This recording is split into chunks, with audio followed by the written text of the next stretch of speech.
우리가 이번 그 NWWC 기간 우리 그 전체 주제가 뭔지 아시죠?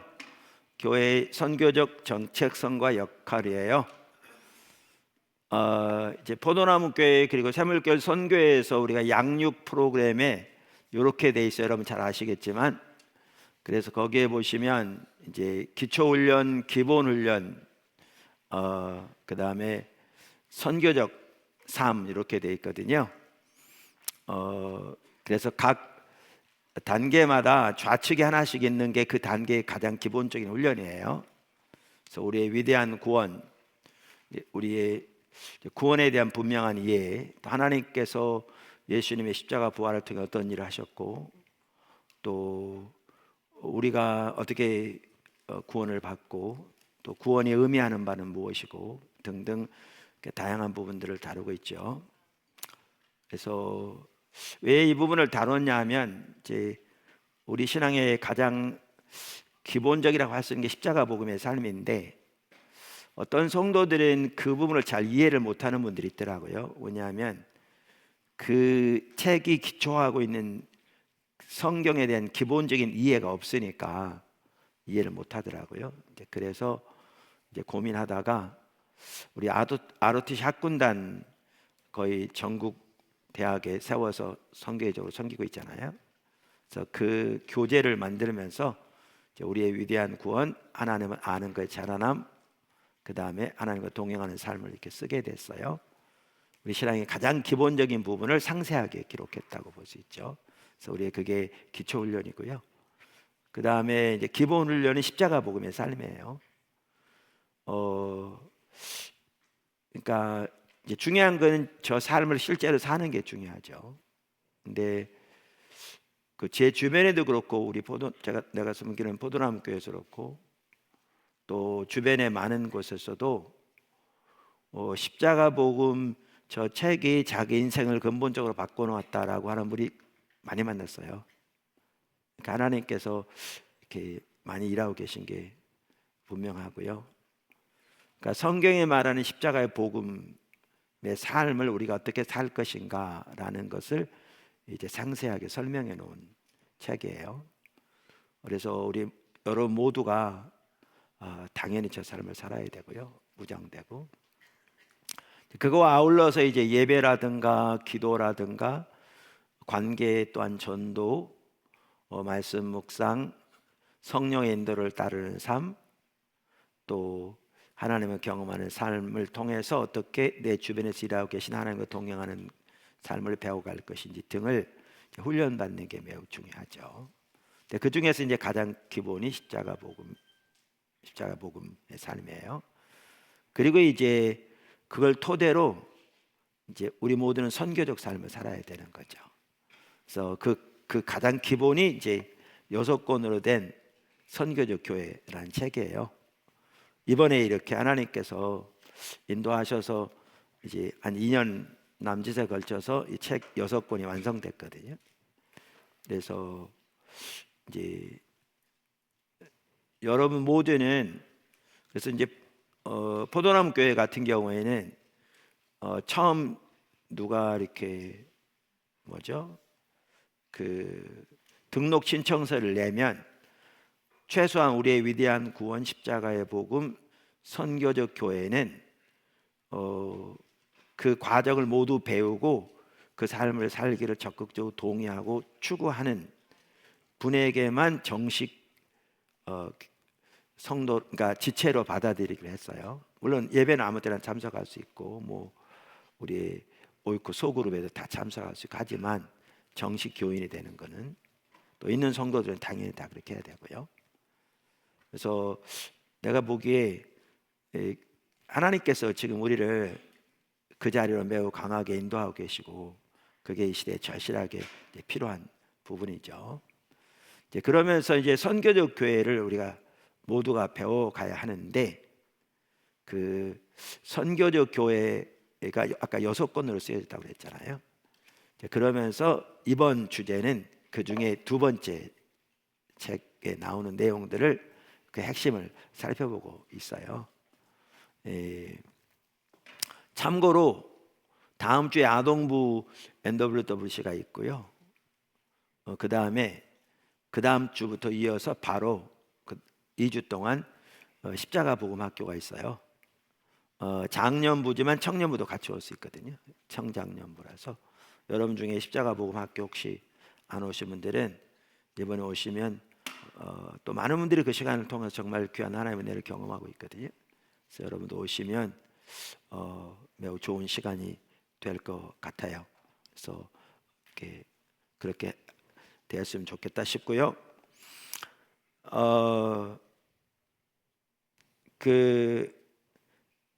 그래서 이번 주간에 이제 살펴본 내용들은 말씀드린 대로 교회의 선교적 정체성과 역할을 살펴보는데, 하나님께서 의도하신 교회가 뭔가 이 부분을 이해하려면 이제 구약까지 거슬러 올라가야 돼요.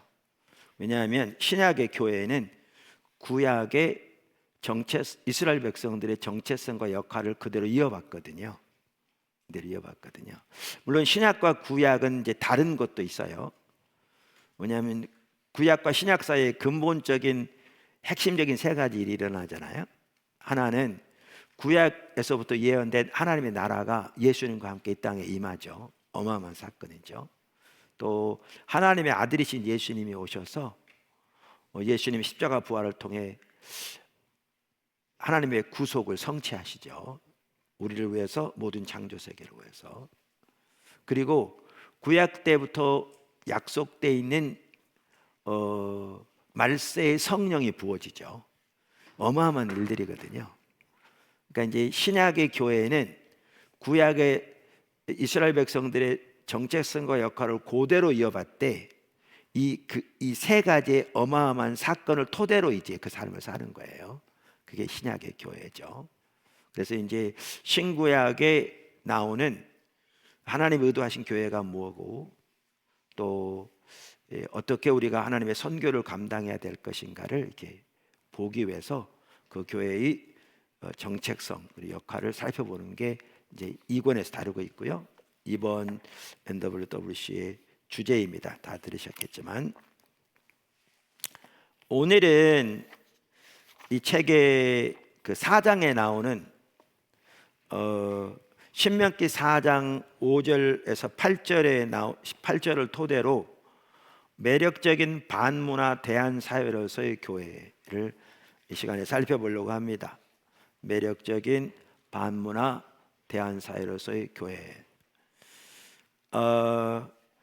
교회의 정체성에 대해서 볼 수 있는 중요한 구약 성경 구절 중에 하나가 바로 그 구절이거든요. 신명기 4장 5절에서 8절.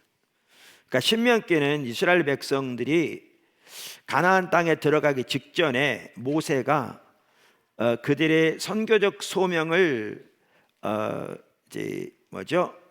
그들이 잘 감당할 수 있도록 세 편의 설교 형태로 하나님이 그동안 하신 일, 그들을 부르신 부르심, 그리고 그들이 들어가서 어떻게 살아야 할 건지를 설교 형태로 말한 것을 기록하고 있는 것이거든요. 그래서 그러니까 신명기란 말은 두 번째 율법이라 그런 뜻이에요. 그런데 신명기 4장은 신명기 전체의 축소판이라고 부르기도 할 만큼 이제 중요한 구절인데요. 거기에 보면 이제 하나님 의도하신 교회의 모습이 나옵니다. 한번 그 성경 구절 한번 읽어볼까요? 여호와께서 아브라함에게 내가 나의 하나님 여호와께서 명하시는 대로 규례와 법도를 너희에게 가르쳤나니 이는 너희가 들어가서 기업으로 차지할 땅에서 그대로 행하게 하려 함인즉 너희는 지켜 행하라. 이것이 여러 민족 앞에서 너희의 지혜요 너희의 지식이라. 그들이 이 모든 규례를 듣고 이르기를 이 큰 나라는 과연 지혜와 지식이 있는 백성이로다 하리라. 우리 하나님 여호와께서 우리가 그에게 기도할 때마다 우리에게 가까이 하심과 같이 그 신이 가까이 함을 얻은 큰 나라가 어디 있느냐.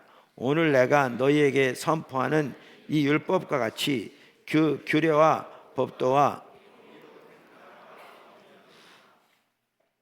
이게 여기 말씀을 보시네.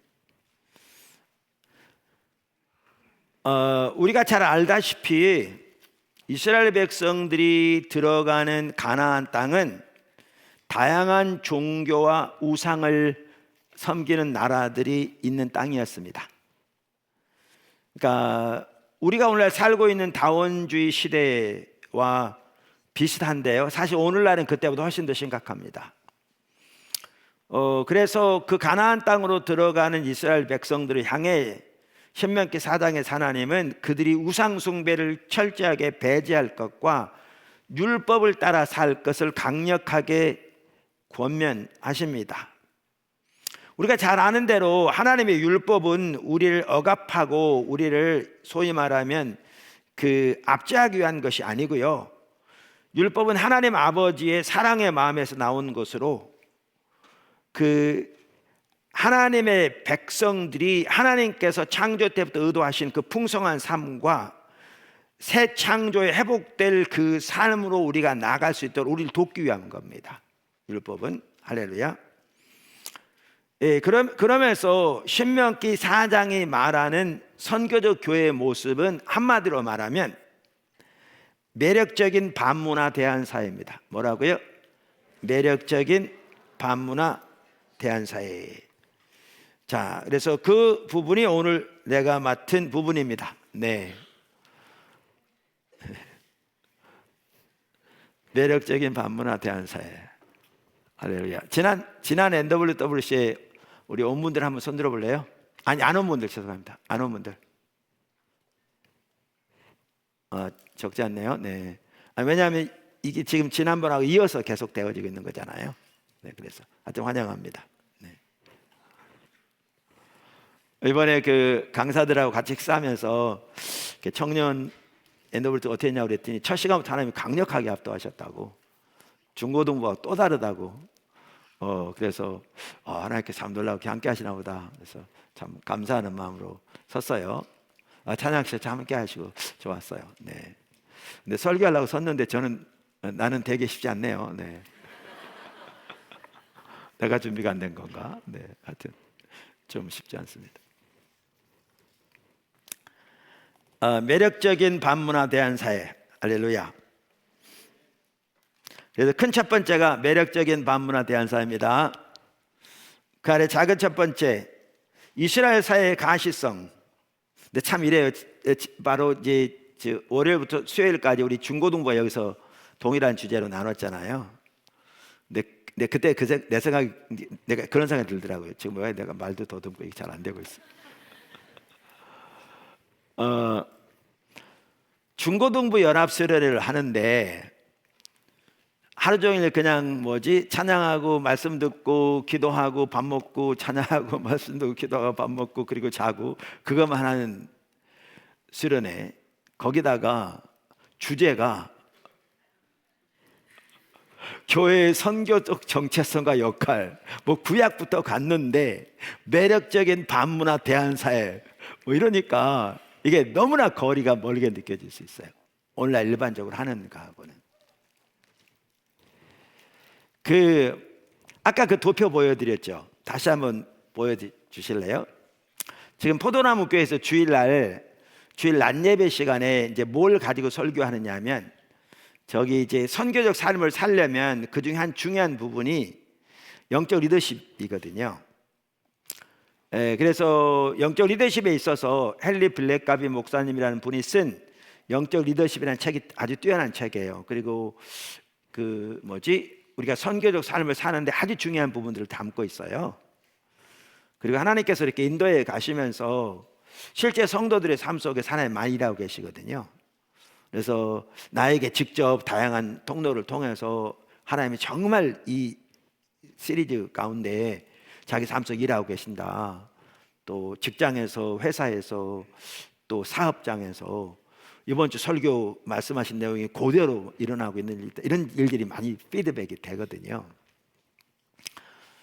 나 같은 경우는 그러니까 어느 한 사람에게 하나님께서 모든 걸 다 주시지 않아요. 그럼 그분이 하나님의 유일한 대변자겠죠. 그러니까 예수님 외에는 그런 분이 없어요. 그러니까 사람들마다 하나님께서 귀한 부분들을 이렇게 더 깨닫게 하시고 그대로 살아가면 열매 맺게 하시고 세우시는 거죠. 왜냐하면 그분만을 위해서가 아니라 다른 사람을 위해서도.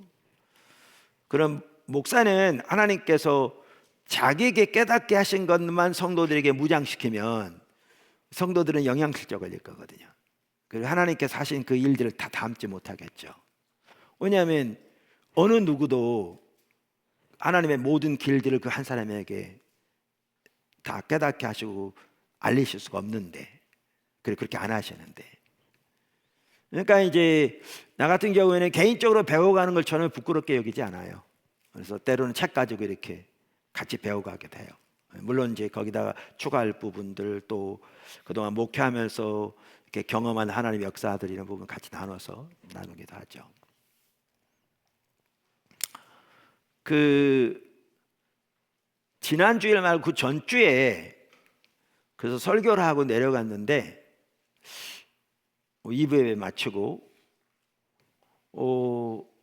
얼굴 많이 낯익은 분이 계신 거예요. 근데 착 생각이 안 나 그냥 지나갔더니 그분이 인사를 하면서 시카고 그러길래 이제 알았어요.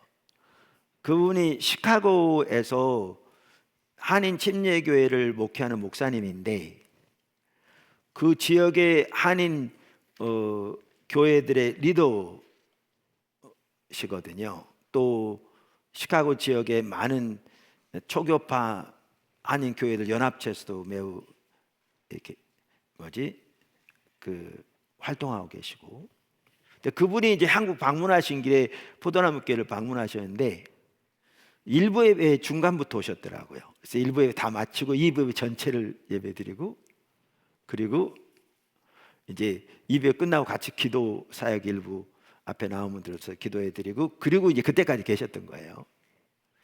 그리고 이제 끝나고 내 사무실에 가서 같이 얘기하는데 그분이 그러더라고요. 주일날 낮 시간에, 그것도 오후 시간도 아니고 낮 시간에 이 책을 가지고 설교 시간에 설교한다? 그리고 내용도 그런 내용이다. 물론 그분은 그 책을 알고 있기 때문에 그 책에 나온 내용 하나하나가 그 책이 말하는 그 내포하고 있는 그 의미까지 살펴보면 너무나 중요한 부분이 많다는 걸 당연히 알고 있죠, 우리 신앙에. 그런다? 그리고 시간도 그렇게 우리 예배 2시간씩 드리잖아요, 주일날. 그런다? 그분 표현에 이건 일반적인 교회에서는 상상할 수 없는 일이라고 그러더라고요. 상상할 수 없는 일이라고 그러더라고요. 중학생들을 앉혀놓고 워십 캠프를 한다고 그러면서 교회의 선교적 정체성과 역할을 살펴보고 매력적인 반문화 대한사회를 살펴본다. 일반적으로는 이 자체가 상상할 수 없는 일이거든요. 이렇게 안 할 뿐만 아니라 못합니다, 일반적으로. 근데 이 시기에 이게 절박하게 필요합니다, 지금. 우리가 살려면 모두가 이렇게 해야 합니다. 모두가 이렇게 해야 합니다.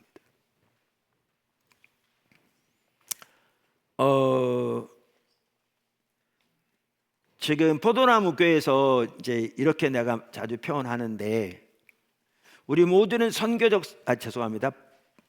십자가 복음의 삶을 살고 실제로 그걸 통해 너무나 많은 사람들이 너무나 놀랍게 변하고, 뭐 그 간증들은 한두 가지가 아닙니다. 정말 셀 수 없을 정도로 좀 과장되게 표현하면 많은 사람 삶 속에 하나님께서 일하셨죠. 일하고 계시고 십자가 복음의 삶을 살고 그것이 선교적 교회로 열매 맺어야 합니다. 그런데 그것이 선교적 교회로 열매 맺어야 하는데 그 선교적 삶을 사는 핵심적인 그 태도를 우리는 초대교회로부터 배워야 합니다. 초대교회 삶으로부터.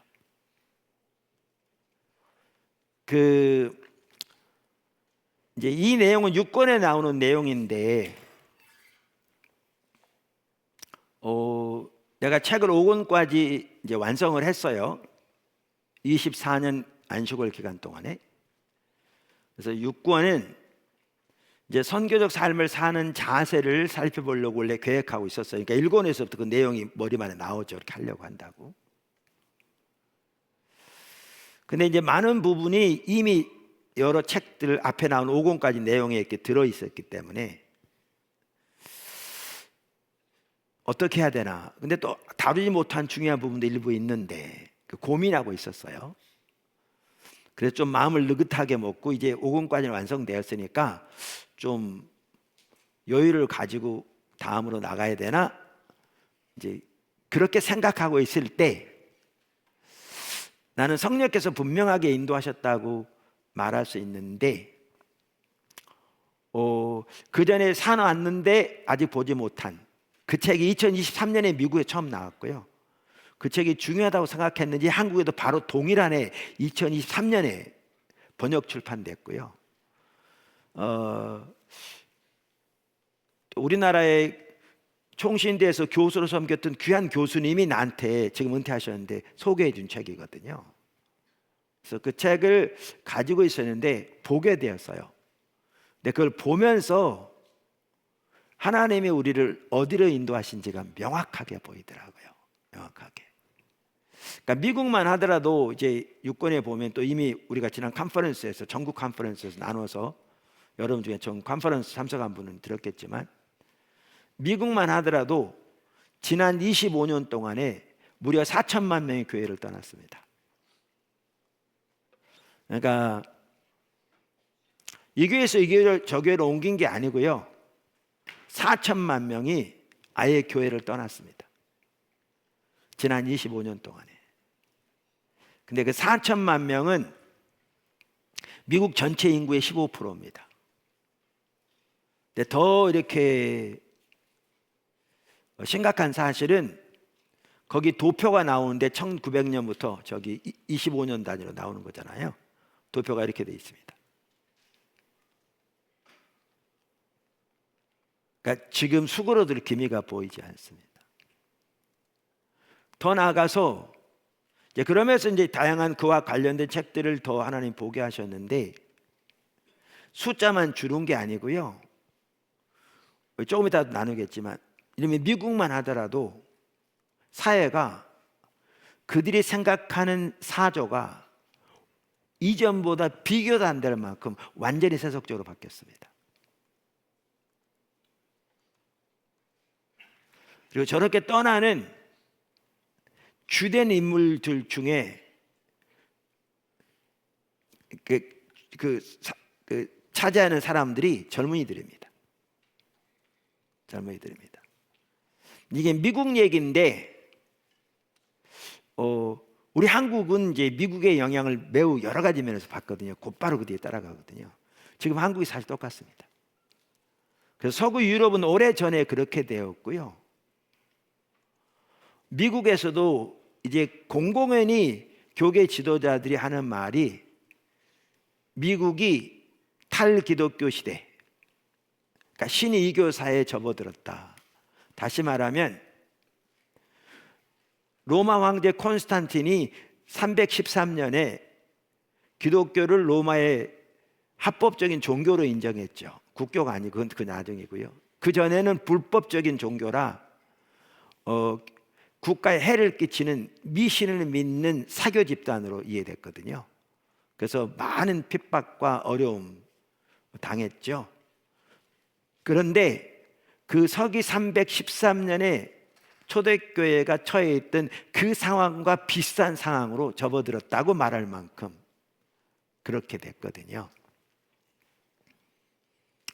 근데 한국은 기독교 국가인 적은 없어요. 미국 저기 서구와는 달리. 그런데 한때는 교회가 매우 빨리 성장해서 영향력이 매우 컸던 때도 있었는데요.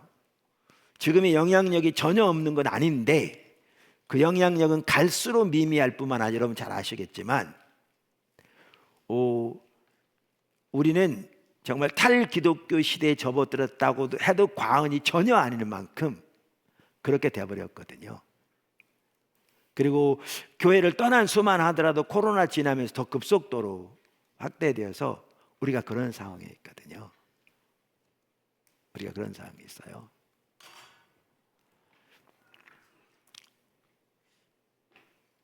그래서 지난번 이제 중고등부 때도 나눴는데, 이제 우리나라 통계들을 보면 여러 통계들에서 이제 2030년까지 이럴 거라 이런 통계들도 있어요. 근데 나는 이제 거기다 더해서 통계만 가지고 안 보이는 부분들이 있어요.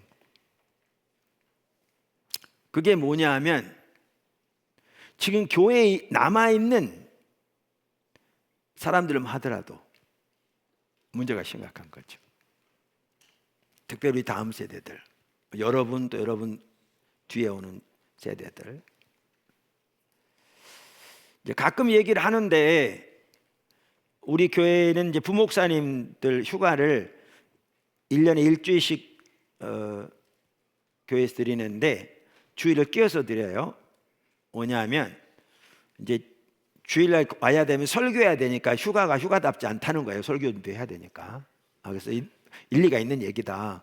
그래서 이제 주일까지 끼워서 휴가할 수 있도록 해요. 일주일은 푹 쉬도록. 근데 2024년 작년 여름 휴가 때 우리 부목사님 중에 한 분이 자녀들과 함께 어느 지역으로 휴가를 가서 주일날 그 지역에 교회를 간 거예요. 그 교회가 그 지역에서는 꽤 큰 교회고요.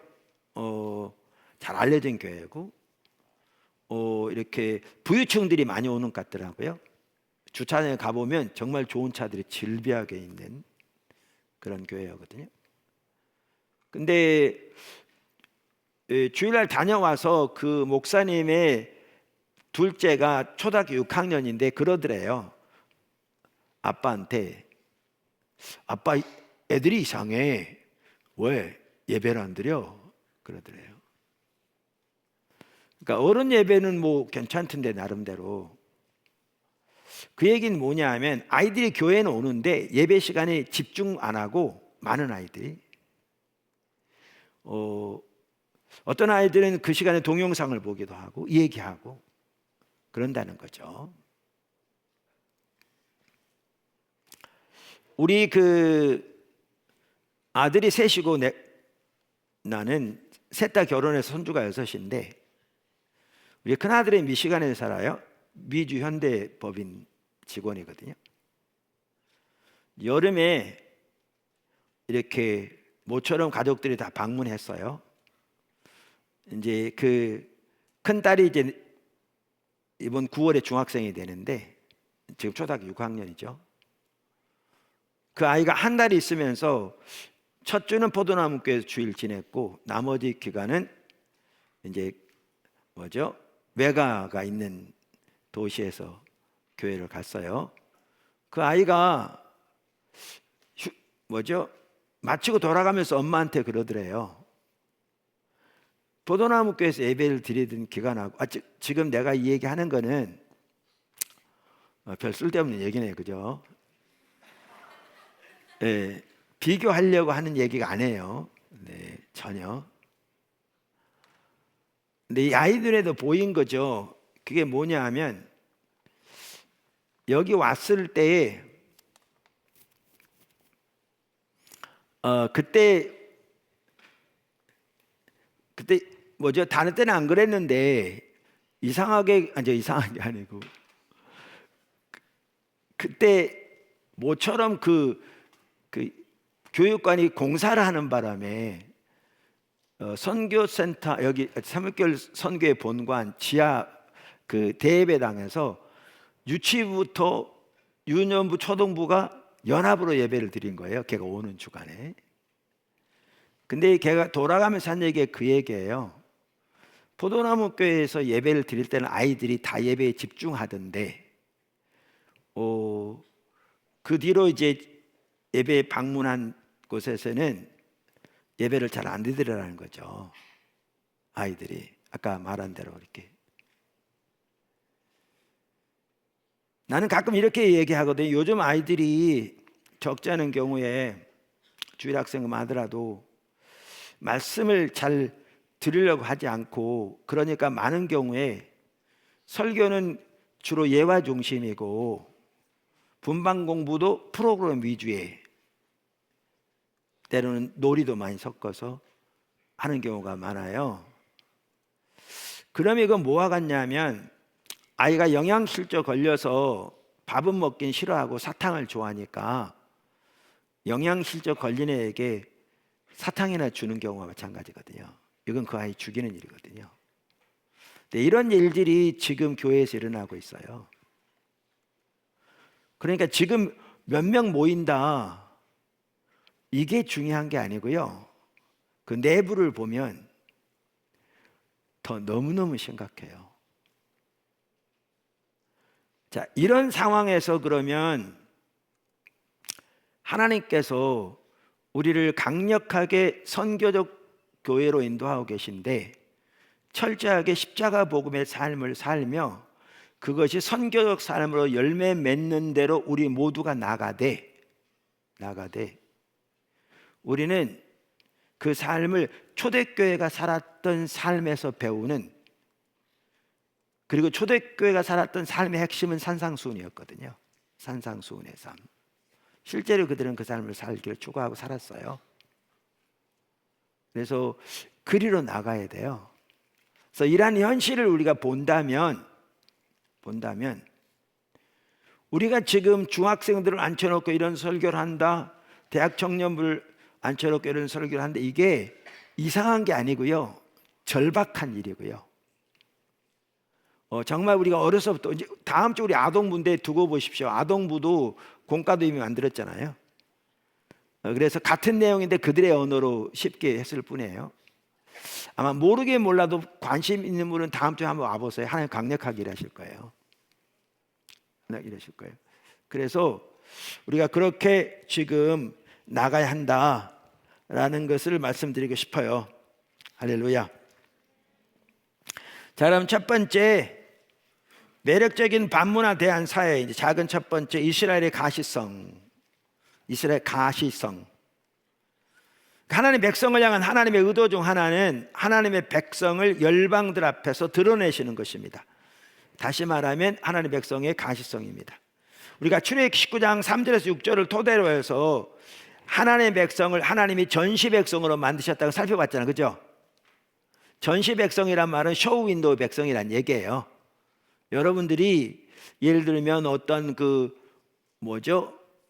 옷가게, 화장품 가게에 가면 쇼 윈도에다가 우리 집에서는 이렇게 좋은 걸 팝니다, 이게 우리 가게에서 판매하는 물건을 대표하는 겁니다 라고 이렇게 진열해 놓잖아요. 하나님은 하나님의 백성을, 구약의 이스라엘, 신약의 교회를 어떻게 삼으셨냐면 이 전시 백성으로 삼으셨다는 거예요.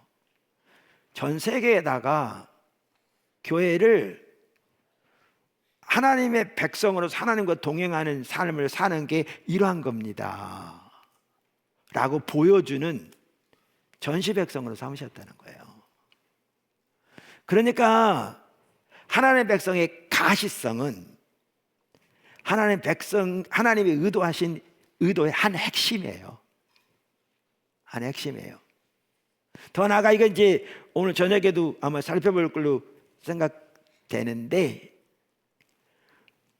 하나님의 백성은 앞으로 새하늘과 새 땅에서 하나님의 구속이 온전히 완성되어질 때 그때의 삶이 어떤 것일까를 보여주는 예교편으로 세우신 거예요. 예교편으로. 그래서 하나님은 처음부터 구약의 이스라엘 백성들부터 이렇게 세상에 드러내기 위해서 이스라엘 나라 한복판에 세우셨어요. 그래서 에스겔서에 보아도 이렇게 말하고 있죠.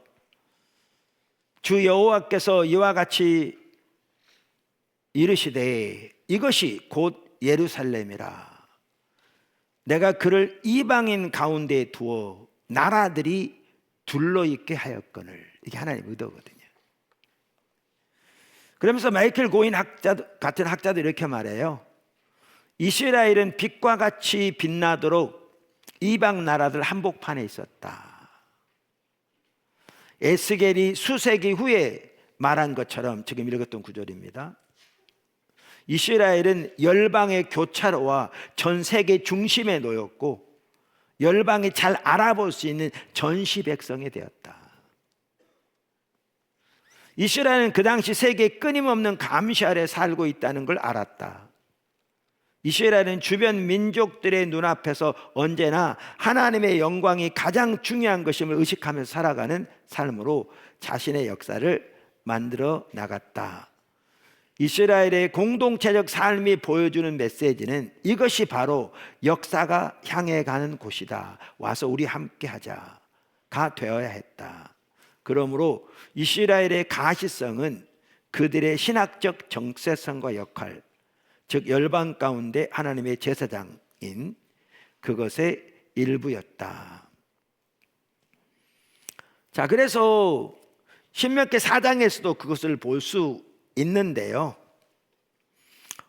신명기 그래서 4장에 보면 이렇게 우리는 출애굽기 19장에 나온 것처럼 이스라엘 백성들의 가시성을 볼 수가 있습니다. 작은 두 번째, 반문화 대한사회.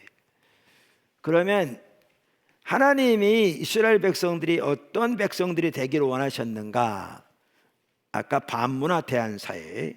자, 그럼 그 아래 반문화. 반문화라는 게 무슨 말이에요? 예, 반문화란 말은 주변의 문화를 따르지 않는 것을 말합니다. 그러니까 이스라엘이 들어가는 가나안 땅은 말씀드린 대로 수많은 종교와 우상을 섬기는 나라들로 가득했습니다. 이스라엘 백성들은 그 문화, 다시 말하면 그들의 길을 따르지 않고 하나님의 율법을 따라 살아야 했습니다. 그런 의미에서 그들은 반문화의 삶을 살아야 했습니다. 그러니까 우리가 이제 사권에서 우리가 문화에 대해서 어떠한 자세를 가질 것인가, 즉 문화와의 선교적 만남을 다루고 있는데 가장 중요한 한 가지를 말한다면 교회에는 그 하나님의 백성들은 한편으로는 세상을 위하고 한편으로는 세상을 반대하는 삶을 살아야 되거든요. 그래서 그 부분은 이제 나중에 또 살펴보기로 하고요. 중요한 것은 하나님의 백성들은 주변 문화의 습성과 삶의 방식을 따르지 않고 하나님의 말씀을 따라 살도록 되어 있다고요. 할렐루야. 그러면 대한사회, 그럼 그러니까 대한학교 그러잖아요. 그런 것처럼 대한사회 혹은 대한공동체. 그러니까 신명기 4장만 하더라도 하나님께서 말씀하실 때 이스라엘 백성들 각자에게, 그러니까 각자 개인에게 하신 말씀이 아니라 그 말씀은 이스라엘 백성 전체에게 하신 말씀입니다. 당연히 각 이스라엘 백성이 지켜야 할 말씀이기도 했어요. 그런데 더 나아가서 이것은 복수로 이스라엘 백성에게 하신 말씀이죠. 그래서 1절만 하더라도 이스라엘아 이제 내가 너희에게 라는 말로 시작하는데 너희가 복수거든요. 그러니까 이 말은 하나님께서 이스라엘에게 그들이 들어가는 가나안 땅에서 사는 여러 나라들과는 대조되는 그 사회, 그 나라, 그 공동체를 세우라고 말씀하시는 겁니다. 그래서 하나님은 이스라엘이 주변 나라들과는 대조되는 사회, 반문화, 대한사회가 되기를 원하신 겁니다. 그러니까 교회로 말하면 교회는 주변의 문화를 따르지 않는 반문화, 대한공동체가 되어야 합니다. 할렐루야. 팀 켈러 목사님 뉴욕의 리디머 교회라고 참 귀한 교회인데요. 그 교회를 개척해 섬기다가 작년인가 그 암으로 주님 곁으로 가셨죠. 그분이 쓴 책 중에 부활을 입다라는 책이 있는데 그분 쓴 책들이 참 뛰어난 책들이 많아요. 그 부활을 입다도 아주 좋은 책이에요. 불과 몇 년 전에 쓰여진 책인데 2, 3년 전에 그 10장에 보면 그 신명기 4장을 토대로 해서 교회가 하나님의 지혜와 정의를 드러내는 도시 공동체로 세워져야 할 것이라고 말하면서 이렇게 말합니다. 교회의 목적 가운데 하나는 그분의 백성이 이스라엘 주변에 사는 여러 민족 앞에서, 즉 믿지 않는 세상을 향해 증인 공동체가 되는 것이었다. 아까 쇼윈도 백성 다 같단 말이죠. 이스라엘 백성의 가시성. 그러면서 그분의 율법에 순종하는 민족은 그저 도덕적인 개개인의 집합이 아니라 하나의 반문화요 대한 사회였다. 이는 모세 율법의 두 가지 출중한 특징 때문인데, 이 율법은 첫째로 지혜와 지식이 있는 백성을 배출했고, 둘째로 정의로운 사회를 창출했다. 이렇게 말하고 있습니다. 오늘날 우리는 이따도 살펴보고 앞으로 기회 되면 더 살펴볼 텐데, 온갖 종류의 우상 숭배와 세계관과 사상을 또한 이념을 가지고 살아가는 사람들 사이에 살고 있습니다. 교회는 그 당시 가나안 땅에 들어간 이스라엘 백성들과 비슷한 상황에 처해 있는데, 오늘날은 그보다 더 심각한 상황이라고 아까도 말씀드렸습니다. 이러한 세상에서 교회는 반문화 대한 사회로 세워지고 그 삶을 살아야 합니다. 근데 아까 초대교회의 삶을 배워야 한다고 그랬는데, 초대교회가 정확하게 그 삶을 살았거든요. 로마 시대에 정확하게 그 삶을 살았어요. 그래서 하나님이 의도하신 교회는 단순히 사람들이 모여서 하나님께 예배를 드리고 서로 즐겁게 교제하는 모임이 아닙니다. 그런 부분도 중요하지만, 하나님이 의도하신 교회는 반문화 대한사회 혹은 대한공동체가 되어야 하는 것입니다. 사실 내가 이 책을 2권 전체를 이렇게 쓰게 된 이유가 있습니다. 우리가 선교적 삶을 살려면 모든 면에 그렇듯이 우리가 먼저 되어야 되거든요. 우리가 먼저 되는 것이 없이 사는 것이 가능하지 않습니다. 근데 되는데 우리 개인이 그렇게 하나님과 올바른 관계에 서야 될 뿐만 아니라, 당연히 그리고 우리 개인이 우리의 삶의 현장의 선교적 삶을 살아야 할 뿐만 아니라, 선교적 삶의 핵심은 하나님의 의도하신 대한 공동체, 대한 사회가 먼저 세워져야 합니다. 교회가 그렇게 세워져야 합니다. 교회가 이렇게 세워짐이 없이 성도들이 선교적 삶을 올바로 사는 게, 그리고 특별히 하나님의 뜻이 이 땅 위에 이루어지는 게 교회가 세워짐이 없이 가능하지 않은 거죠. 그러니까 하나님께서는 구약에서부터 가장 먼저 하신 일 중에 하나가 하나님을 위한 한 백성을 세우신 거잖아요. 그 한 성격이 반문화 대한 사회라, 그 말인 거죠. 그리고 나 같은 경우에 이런 부분을 더 정리하게 된 게 뭐냐면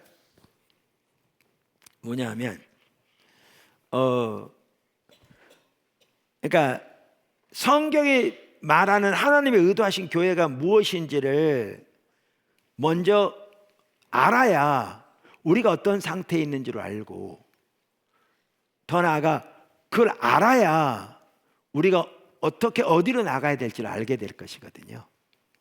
그래서 이런 부분들을 더 이렇게 정리하게 되었죠. 할렐루야. 네, 작은 세 번째, 매력적인 백성. 반문화 대한 사회와 서로 밀접하게 연결되어 있는 하나님의 백성의 특징 중에 하나가 이제 매력적인 백성이에요. 그러니까 매력적이란 말은 뭐 얼굴이 잘생기고 뭐 허리가 뭐 가늘고 이런 걸 말하는 게 아니고요. 그들의 삶 속에 하나님의 임재가 함께 하시고 하나님의 살아있는 생명의 역사가 함께 하기 때문에 안 믿는 사람들에게 매력적인 백성이에요. 할렐루야. 그래서 하나님의 백성을 향한 하나님의 의도는 그들이 매력적인 반문화 대한 사회가 되는 것이었습니다. 이스라엘 백성들이 하나님의 율법을 따라 반문화 대한 사회로 살아갈 때 주변 나라들은 하나의 사회로서의, 하나의 공동체로서의 이스라엘을 보고 그들에게 관심을 갖게 되어 있었습니다. 그래서 그들은 주변 나라들의 매력적인 백성이 될 것이었습니다.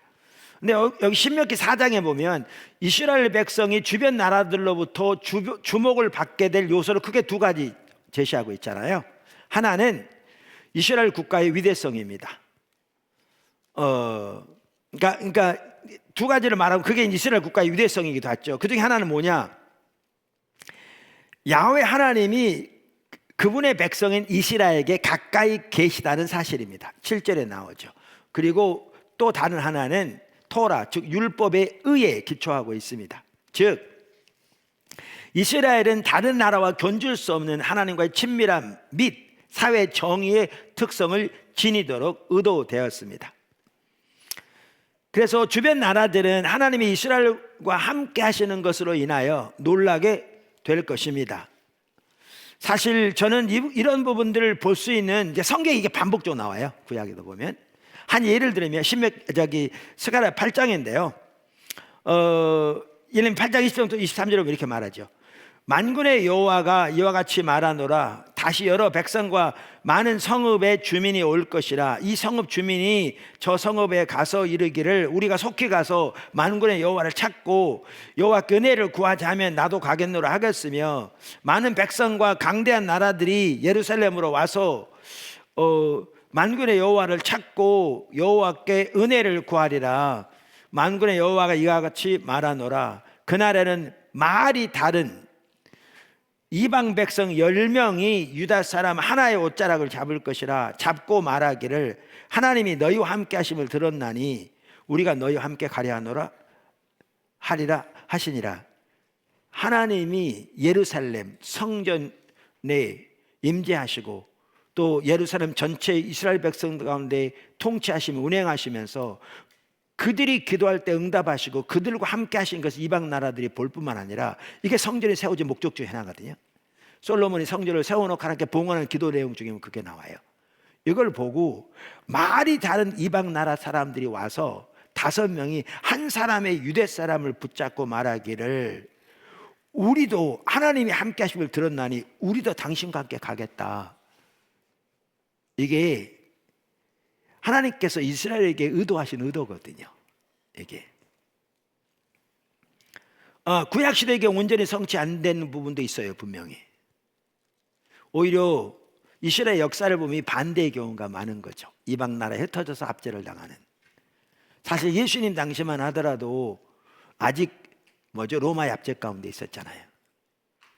그렇지만 신약에서 하나님께서 이 일을 이루시고 특별히 초대교회 당시에, 그리고 하나님의 부흥이 임할 때마다 하나님께서 이런 일들을 이루셨으며, 하나님의 백성이 철저하게 반문화 대한공동체로서 주변의 문화를 쫓지 않고 하나님의 말씀에 토대한 삶을 살 때에 하나님은 이러한 일이 일어나도록 하신 거거든요.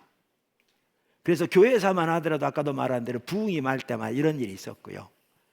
그래서 오늘날 우리가 이러한 교회가 되기를 추구해야 되거든요. 근데 아까 그래서 그냥 얘기하다가 지나가기도 했는데, 이 반문화 대한 공동체가 매력적인, 신약으로 말하면요, 산위의 도시예요. 산위의 도시. 예수님께서 산상수훈에서 너희는 세상의 빛이라 산위의 동네가 숨겨지지 아니할 것이라 했거든요. 근데 우리의 그 말에는 산위의 동네라고 그랬잖아요. 근데 그 동네란 말이 헬라어로 폴리스란 단어인데 이게 도시란 말이에요. 산 위의 도시가.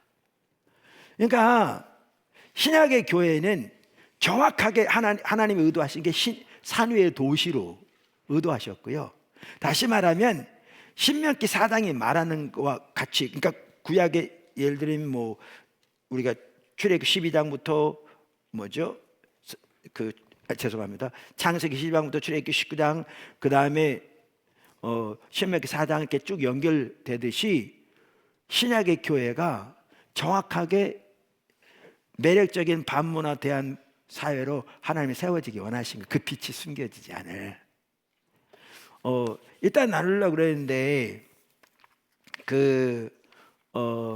청교도들이 미국에 이제 메이플라워라는 배를 타고 들어갔잖아요. 그래서 사실 미국 건국에 지대한 영향을 미쳤잖아요. 아시다시피 그 수는 작았지만 그 어떤 그 청교도 정신이 이렇게 쭉. 근데 지난 주간에 우리 성도 중에 한 명이 나한테 그러더라고요. 메이플라워의 그 청교들의 일을 그 동영상을 보니까, 그 다큐멘터리를 보니까, 근데 그 다큐멘터리를 만든 데는 믿는 단체에서 만든 건 아니었던 것 같고요. 다큐멘터리를 보니까 그 메이플라워를 타고 갔던 사람들이 내걸었던 슬로건이 산 위의 도시였답니다. 산 위의 도시. 그리고 실제로 그들은 매력적인 반문화 대한 공동체의 삶을 추구했습니다. 그리고 그것이 미국 건국에 큰 영향도 미쳤죠. 그러니까 하나님께서 지금 우리를 이 참 엄중하고 심각한 이 시기에 우리를 매력적인 반문화 대한 공동체로 세워지도록, 즉 산 위의 도시로 세워지도록 우리를 인도하고 계시는 거예요. 강력하게. 그리고 산 위의 도시로 산 핵심적인 부분이 매력적인 반문화 대한 공동체.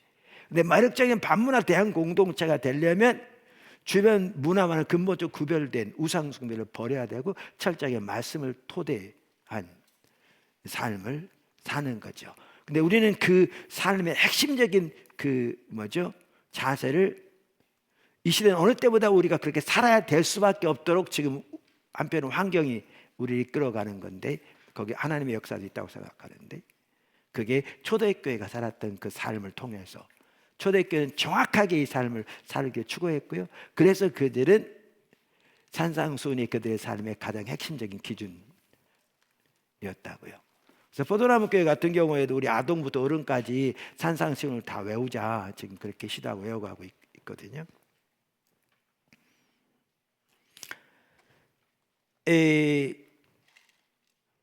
그래서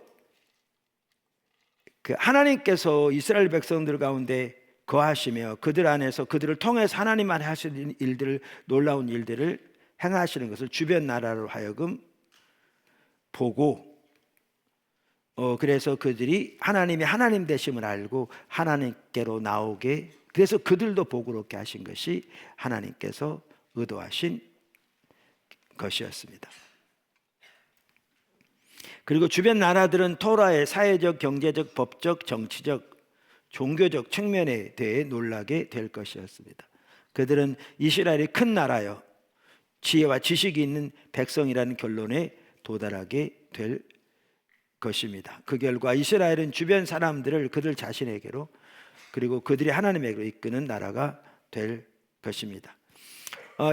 우리가 신명기 4장이 주장하는 대로 그 당시 상황에서 오늘날에까지 그런데요, 사실 토라 율법은 감탄할 만한 법 체계를 가지고 있었고요. 그런 주장을 하는 나라도 주변에 많았어요. 예를 들면 함무라비 법전. 그런데 어떤 사람들이 함무라비 법전과 토라를 이렇게 비교해 연구했는데요, 함무라비 법전도 그들이 신이 주은 거라고 그들 주장했거든요.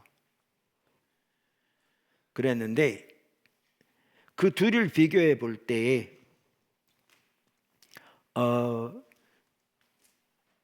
그러니까 오늘 본문마저도 뭐라고 말하냐면 토라와 그런 법 체계를 얼마든지 공개적으로 조사해 보라고 강력하게 권유하고 그 비교를 환영하고 있잖아요, 성경에.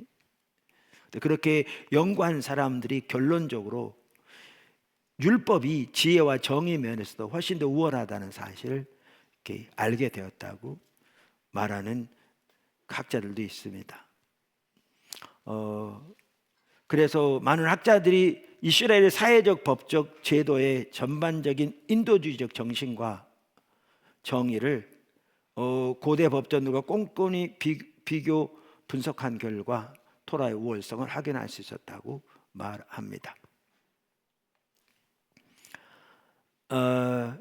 그런데 매력적인 반문화 대한 공동체가 되는 것이 선교적이라는 사실을 우리는 기억해야죠. 왜냐하면 이스라엘이 하나님의 의도대로 살고자 애쓰면 열방이 그것을 알게 될 것이라는 이유에서 그렇습니다. 그래서 우리가 앞에서 살펴본 것처럼 이스라엘 향한 하나님의 궁극적인 목적은 그들이 열방을 축복하시는 하나님의 수단이 되는 것이었습니다. 제사장 나라. 할렐루야. 그래서 마이클 고인도 매력적인 반문화 대한 공동체의 선교적 기능을 이렇게 말합니다. 그는 이제 대조적 사회라고 표현하면서, 따라서 하나님의 백성의 선교는 구심적인 뿐 아니라 원심적이다. 선교는 우선 구심적이다. 하나님의 백성은 그들 가운데 거하시는 하나님의 임재를 공동체적인 삶과 타인과의 관계를 통해 나타내야 한다. 구심적 선교는 교회가 기독교 신앙의 빛나는 표지이자 매력적인 삶의 방식을 보여줌으로써 이방인들을 그들의 공동체 안으로 이끌어올 때만 가능하다. 열방의 우상에 대항하는 하나님 나라의 징표로서 그분의 창조 의도대로 살아가는 대조적 사회로서의 부르심은 사도행전에서 이 새로운 시대에 하나님의 백성이 수행할 선교로 이어진다. 그러나 그런 공동체는 세상의 모든 문화 가운데서 이러한 삶을 구현하도록 보내심을 받는다. 이것이 바로 교회 종말론적인 선교의 새로운 원심적 차원이다. 작은 네 번째, 산위의 도시.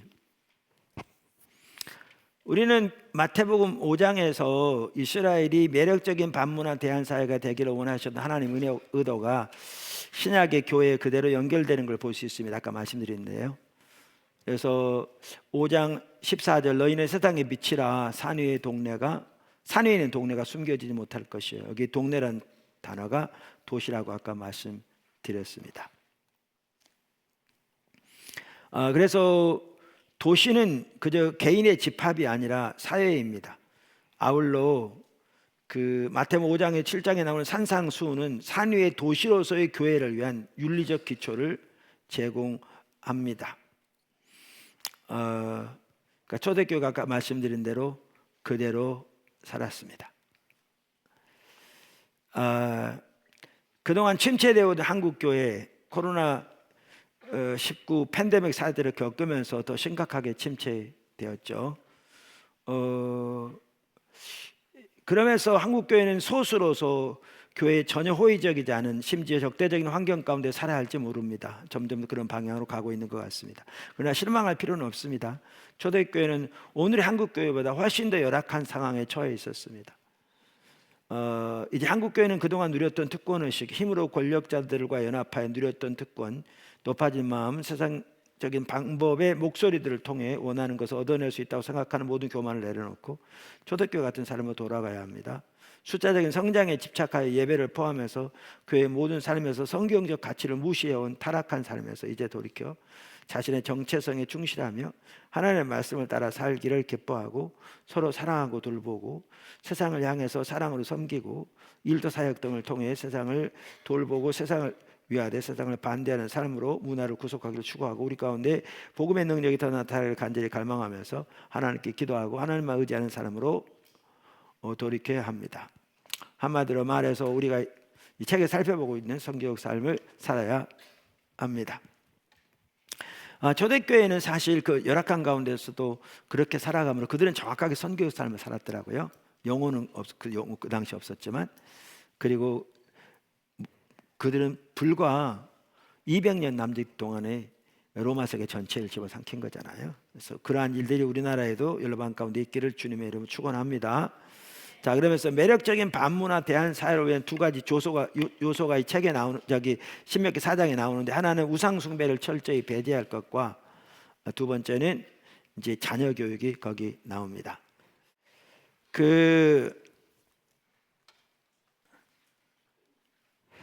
그러니까 지금 포도나무 교회에서도 개인적으로 아까 그 표 보여드렸죠. 모든 성도가 최소한 우리의 위대한 구원, 십자가 복음의 삶, 그 다음에 선교적 교회를 철저히 무장하고 이제 살아야 되거든요.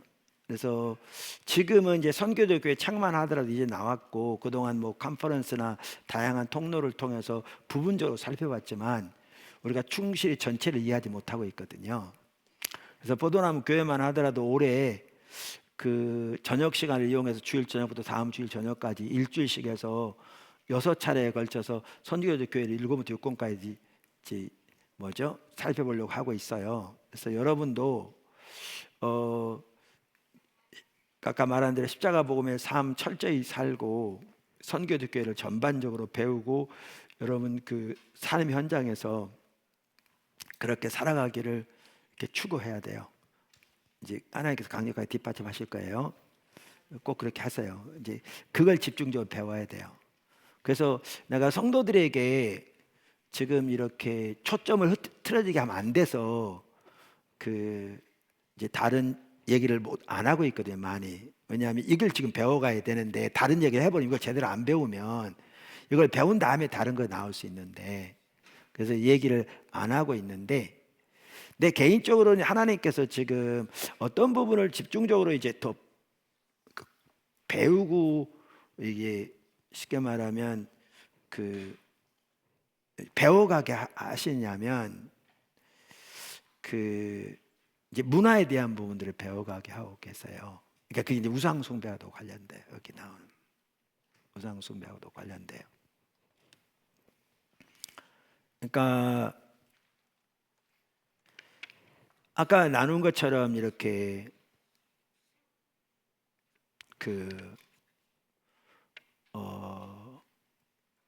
그러니까 유권을 쓰게 된 게 그렇게 성령이 강력하게 인도하셔서, 그러면서 이렇게 또 연결된 책들, 그 유권이면 이제 거기, 그러니까 그 권마다 여러분들이 꼭 읽었으면 좋은 책들을 거기 해놨잖아요. 꼭 읽어보세요. 우리 교회에 이렇게 은퇴하신 목사님 사모님이 70대신데 70대 중반이나 되는데, 내가 소개한 책들을 다 이해 못하고 때는 반만 이해해도 다 읽으신다고 그러더라고요. 근데 그렇게 읽다 보면 정말 많은 부분을 깨닫는데요. 정말 많은 부분들을. 70대 중반인데. 그러면서 그분 표현에 읽다 보면 어떻게 목사님이 그 내용 중에서 그 핵심적인 내용을 뽑아서 하는지 모르겠다. 근데 하나님 지혜를 주신 거죠. 그러기도 하는데, 그러니까 거기 나온 책들 여러분 읽어보세요. 그러면 그 내용, 다루고 있는 내용은 훨씬 더 광범위하게 이해할 수 있어요. 그리고 그 내용들 훨씬 더 이렇게 진술을, 그래서 거기 쭉 있어요. 그래서 유권에도 보면 초대교회 사무과 관련해서 그 역사학자로 뛰어난 사람들이 그 초대교회 역사를 연구해서 다룬 책들을 거기에 추천해갖고 그랬거든요. 그래서 보시면 되는데, 그걸 마치고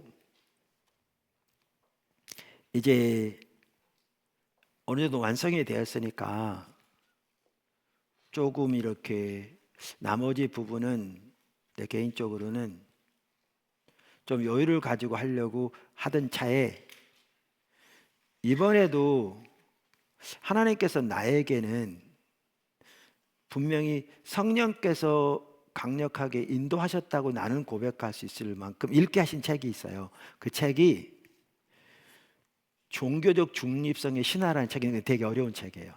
이거는 여러분 안 봐도 돼요. 어려운 책이. 그거는 철학책이에요. 근데 이제 그 책을 필두로 해서 지금 아까도 말한 대로 이런 문화적인 부분들을 이렇게 읽어가게 하고 계세요. 이 책은 진 에드워드 비트라는 분이 썼어요. 그래서 쓰여지긴 좀 오래됐는데, 이제 이게 원래 미국에서 나온 그때 1994년에 쓰여지, 그러니까 좀 됐죠. 근데 그랬는데도 지금까지도 포스트 모더니즘에 대해서 쓴 책 중에서는 뛰어난 책 중에 하나로 인정받는 책이에요. 이 책이 저기 나온 책이에요. 근데 이 책을 보면 이 시대가 얼마나 막장으로 향하고 있는 걸 볼 수 있어요. 완전히 막장으로 향하고 있어요. 이 시대가. 서구가 그렇고요. 한국 곧바로 따라가고 있어요. 여러분 주변에 사람들이 얘기하고 생각하는 거 들어보세요. 특별히 대학의 교수들 완전히 막장으로 가고 있거든요. 그 이해가.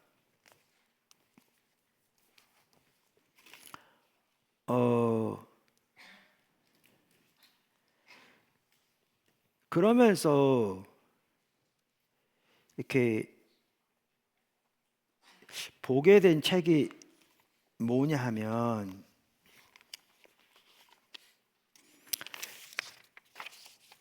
이 책이에요.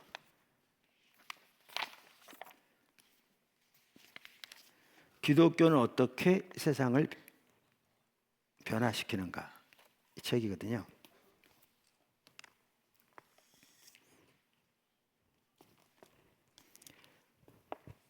그러니까 내가 이 얘기를 꺼낸 이유가 있어요. 우리 그 중고등부에서부터. 그러니까 중고등부 학생들에게 거기는 중일도 있는데 이런 한다는 게 좀 그럴 수 있잖아요. 근데 목적이 있어요. 목적이 있는 게 뭐냐면 이 시대가 얼마나 심각한 시대인가를 보고 여러분 각자가 어떠한 목표를 가지고 어떻게 살아야 할 것을 분명히 신임해주고 싶었어요. 그 중고등 때부터. 그래서 그때 저 하나님 함께 하셨어요. 왜냐하면 그때 끝나고 많은 분이 나한테 그랬거든요. 그때 저 하나님 함께 하셨다고.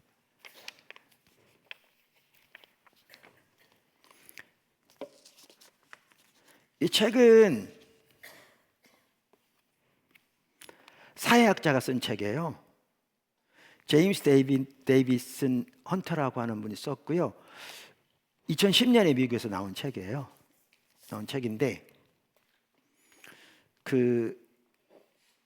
팀 켈러 목사님이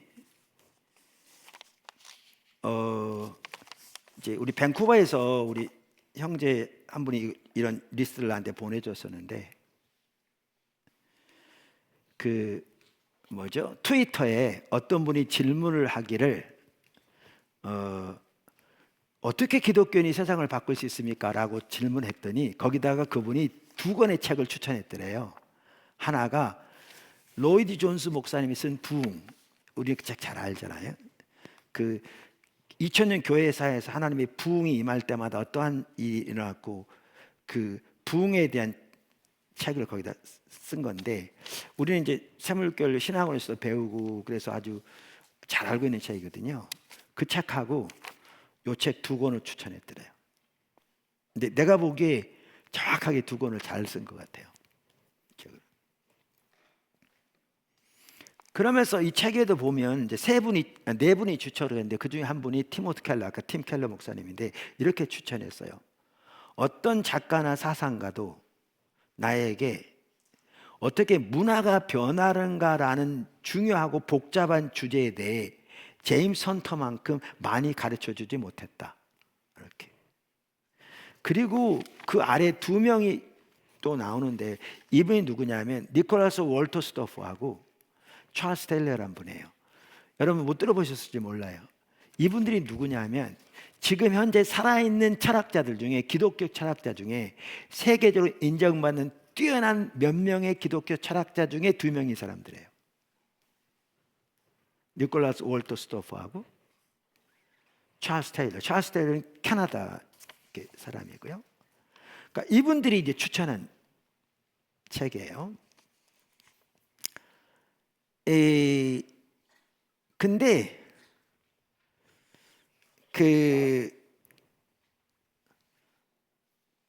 이제 그러면서 이 부제는 뭐라고 돼 있냐면 포스트 모더니즘 시대의 정치 신학의 한계와 가능성 뭐 이렇게 말하면서 이제 요즘 우리나라 이제 사실 뭐 탄핵 사건 이렇게 되면서 지금 진영별로 나눠 가지고 온갖 이렇게 막 모이고 이러고 있잖아요. 또 이렇게 상대방 비방하고 이런 상황. 특별히 미국에는 이제 트럼프 시대 이렇게 되면서 더 나타나고 있는데 이런 게 해결책이 아닌 걸 다루고 있어. 내가 그 얘기하려고 이런 말하는 건 아니거든요.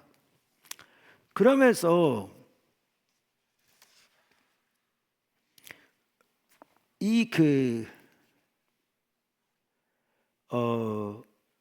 저자는 문화가 변하려면 이제 내가 여기서 말하는 이유가 있어요. 엘리트들이 필요하다는 거예요. 엘리트들이.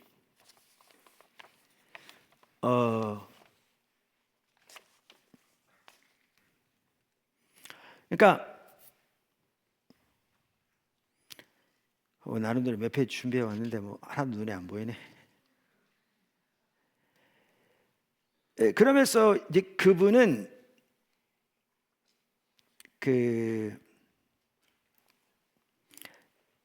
그러니까 문화 변혁에 대한 이제 11가지 제안을 하거든요.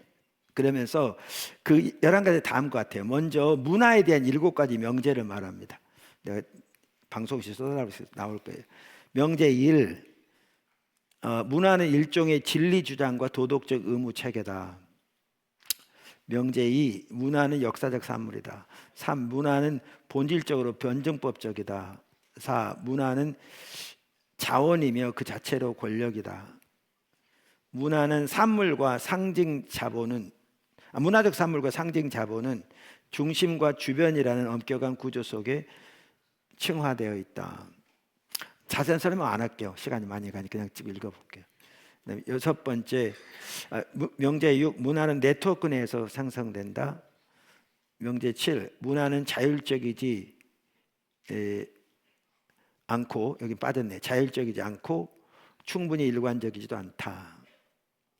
그러면서 이제 나머지 이제 문화 변화에 대한 네 가지 명제, 그러면서 이제 아까 11가지 있다고 그랬잖아요. 그래서 이제 나머지 네 가지를 말해요. 그러면서 명제 8, 문화는 가끔 아래서 위로 변하지만 대체로 위에서 아래로 변한다. 9, 명제 9, 문화는 대개 명성 밖에 있는 엘리트에게서 시작된다. 명제 10, 세계 변혁의 집중력은 엘리트들의 네트워크와 그들이 주도하는 제도들이 중첩될 때 극대화된다.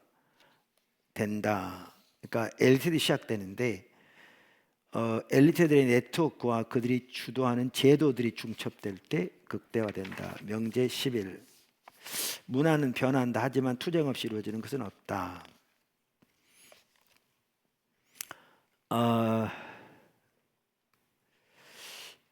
이제 물론 여기 엘리트란 얘기가 나오니까 이 저자도 제가 왜 이 얘기를 꺼내게 되냐면 우리가 이제 네 번째 책에 가면 문화와의 선교적 만남을 말하면서 우상 숭배가 가득한 또 이교적인 온갖 사상과 사조가 가득한 세상을 우리가 어떻게 살아야 될 건가 얘기를 쭉 다루거든요. 그래서 더 나아가서 우리는 그 문화를 구속하는 데까지 나가야 한다. 거기까지 이제 거기서 다뤄요. 근데 이제 이번 주제는 아까도 말한 대로 어떻게 교회, 하나님이 의도하신 교회의 정체성의 역할이 뭔가, 이게 구약부터 신약에 그래서 이걸 배우는 기간이에요. 배우는 기간이고, 아까 말한 대로 이제 그 중에 하나가 신명기 4장에 말하는 매력적인 반문화 대안사예요. 이게 신약에 똑같이 나오는데 이게 그러면 이제 산 위의 도시로 이게 표현되죠. 초대교회 정확하게 그 삶을 살았고, 그래서 그들에게는 산상수훈이 그들의 윤리의 가장 핵심적인 기초를 놓는, 그리고 실제로 그들은 그러한 삶을 살았거든요. 그 6권에 다 나와요. 그 내용이 아주 정말 이렇게. 그리고 하나님 우리를 그리로 인도하세요. 자, 그러면 이제 이 삶을 살려면 우리가 하나는 우상 숭배를 실제 버려야 되는데, 우상 숭배 우리는 뭐 금상 불상만 생각하면 뭐 아니면 나무나 뭐 이런 것만 생각하니까 우상을 생각하는 거지. 그것 우상이죠. 그러나 그것만이 우상이 아니고, 우상은 어떤 그 모든 세상의 반기독교적인 혹은 세상의 그런 사조와 사상들이 다 우상들이거든요. 이게 오늘날 너무너무 가득한, 정말 심각하거든요. 자, 그러면 특별히 이제 여기 우리 대학 청년 여러분, 지금 대학 졸업하는 사람도 있지만 많은 사람들이 지금 대학 다니고 있는 사람들인데, 여러분 학교 가면 교수님들은 하들 이게 완전히 팽배했거든요. 이해가 완전히 그 세상의 사조를 이렇게 심각하게 돼 있거든요. 그러면 우리가 그 속에서 선교의 삶을 살아야 되는데 이걸 무시하면 어떻게 되냐? 우리끼리 사는 거예요. 세상 문화는 그대로 내팽개친 채 우리끼리. 그러니까 너희는 세상의 빛이라고 그랬는데, 소금이라고 그랬는데 소금끼리는 모여 사는 거예요. 세상 어떻게 돼 상관없이. 이게 여태까지 한편은 교회가 살아온 삶이에요. 그러다 보니까 문화는 완전히 버려버리고 우리끼리 신앙생활해서 우리끼리 모이고, 대학을 가더라도 기독교 공동체에서만 살고, 직장에 다녀도 직장 다니면서 신회 활동만 하고 교회만 하고, 그러면서 문화는 전체를 버려버리는. 그러면 선교의 삶은 점점 가능하지 않고요, 문화를 구속하는 건 가능하잖아요. 여태까지 그리스도는 이렇게 해왔어요.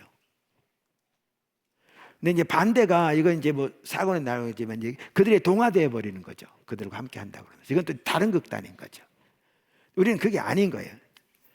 그러니까 이제 우리는 철저히 한편으로는 이 우상숭배를 버리되 더 나아가서 우리 어디까지 나가야 되냐 하면 문화를 구속하는 데까지 나가야 되는 거예요. 자, 보세요. 종교개혁이 일어났잖아요.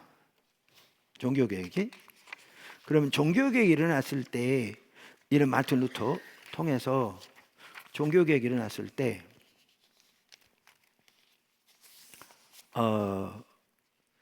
믿음으로 말미암은 의, 복음의 진짜 성격이 회복되어졌죠. 그러니까 종교개혁은 한편은 신학적인 개혁이죠. 근데 그게 신학적인 개혁으로만 끝났다면 종교개혁에 미쳤던 영향은 못 미쳤을 거예요. 이건 신학적인 개혁으로 끝났을 뿐만 아니라, 예를 들면 일만 하더라도 이 올바른 복음의 토대 위에서, 한 예를 들면 일의 소명을 발견하고, 그 당시에는 소명만 하더라도 뭐죠? 사제들이나, 그러니까 수녀들이나 이런 사람들만 하나님으로부터 소명을 받는다고 생각했거든요. 그러니까 왕들이나 다른 모든 직업은 필요할지 모르지만 하나님의 소명에서는 거리가 먼, 이러한 성스러운 것과 속된 것이 분리된, 전혀 비성경적인, 이게 팽배했거든요.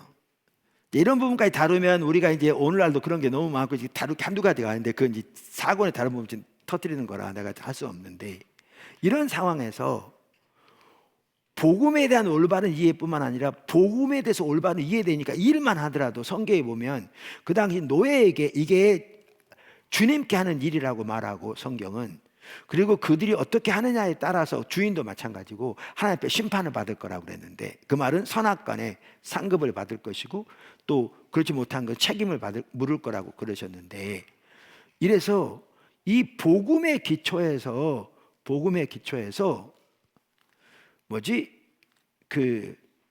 기초에서 일만 하더라도 어떻게 하나님의 관점에서 일이, 이 자체가 우리 각자에게 부어진 소명이며, 이 소명을 통해서 이웃을 섬김으로 하나님을 섬길 뿐만 아니라 더 나아가 켈빈 같은 경우에는 이 일을 통해 그 문화를 구속하는 데까지 가도록 하나님이 인도하신 거거든요.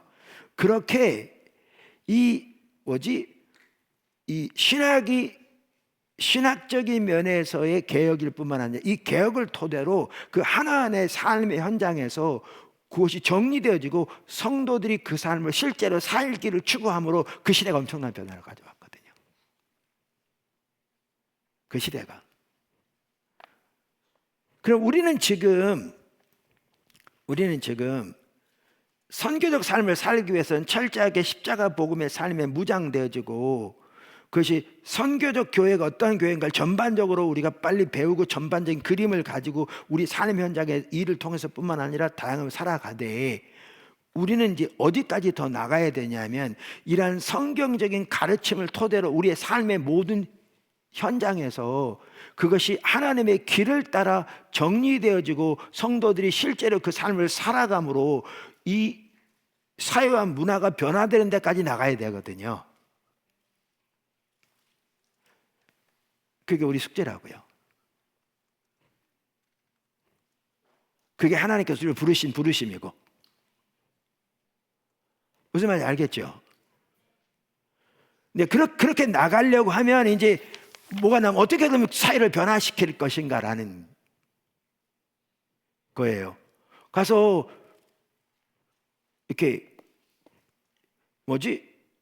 기도 당연히 해야 돼요. 또 하나님의 능력으로 감당할 수 있어요. 문제는 뭐냐면 기도하고 그렇게 한다고 되는 게 아니잖아요. 그러면서 아까 그 이제 10가지를 말했는데, 이 저자만 하더라도 이제 이렇게 되어지려면 이제 엘리트들이 중요한데, 엘리트의 위험성을 당연히 강력하게 경고하고 있어요. 왜냐하면 난 엘리트다 이런 매우 잘못된 거잖아요. 그러니까 사도 바울만 하더라도 그런 뛰어난 엘리트였거든요. 그러나 우리가 빌립보 3장에 보면 자기 모든 그 배경들 쭉 말하고 난 다음에 주님을 아는 것이 가장 고귀해서 이 모든 것들을 배설물로 여긴다, 그렇게 말하면서 자기가 의지하고 나아간 것은 오직 믿음으로 말미암은 의밖에 없다. 그러면서 그 주님을 향해 달려간다 그랬잖아요. 알기를 빌립보 3장에서.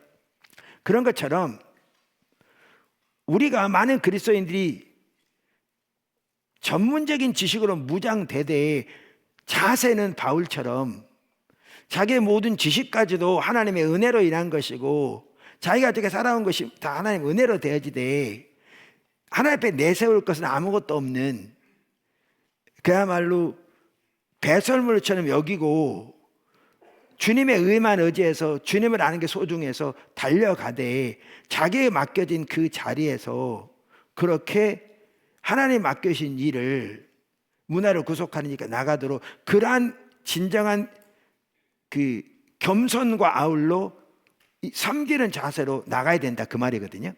제가 헷갈리고 있어요. 네. 근데 뭔 말인지 아시겠죠? 말이 잘 안 풀리고 있는데. 이제 그러면서 그 책 5장에 보면 문화가 어떻게 변화되는가에 대한 역사적인 증거들을 쭉 제시해요. 그런 다음에 결론적으로 이렇게 말합니다. 결론적으로. 그렇다면 무엇이 결정적인가? 비록 각각의 문화적 이해에서 문맥, 형태, 상관관계는 모두 다르지만 도전과 변혁의 모든 시점에서 우리는 농도 짙은 네트워크로 대한 문화를 상상하고 이론하고 전파하는 지성인들과 교육가들을 위해 자원을 제공했던 풍부한 후원의 원천을 발견할 수 있다. 흔히 이런 엘리트들 외에도 화가, 시인, 음악가 그리고 이런 비전을 상징화하고 이야기하고 대중화하는 사람들이 있다. 문화의 형태를 부여하고 그것을 실행하고 또 그렇게 함으로써 그것에 가시적인 표현을 부여하는 새로운 제도들이 만들어진다. 이렇게 지도자들과 자원들의 중첩되는 네트워크들이 강렬한 문화 경제를 형성한다. 이제 그러면서 제가 이렇게 보다 보니까 이런 것 같더라고요. 이 책은 또 다른 책이거든요. 이 책은 우리 지금 현대 사회가 얼마나 심각하게 세속화됐잖아요. 그 세속화된 배경을 쭉 써요. 근데 제가 이 책을 읽으면서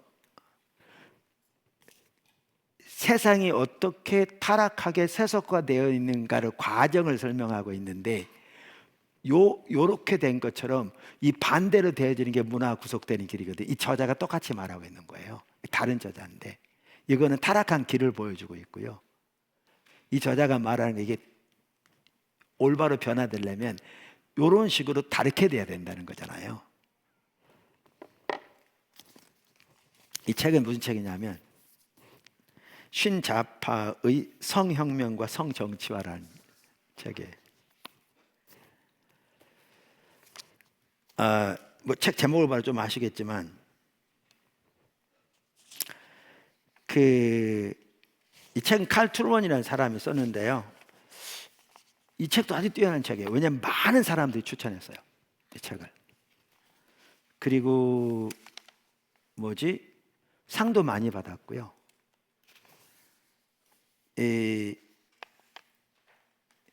나는 개인적으로 그러니까 이 책은 이제 한글 제목은 이렇게 되어 있는데 원래 영어 제목은 이렇게 안 되어 있고 뭐였냐 이렇게 되어 있어요.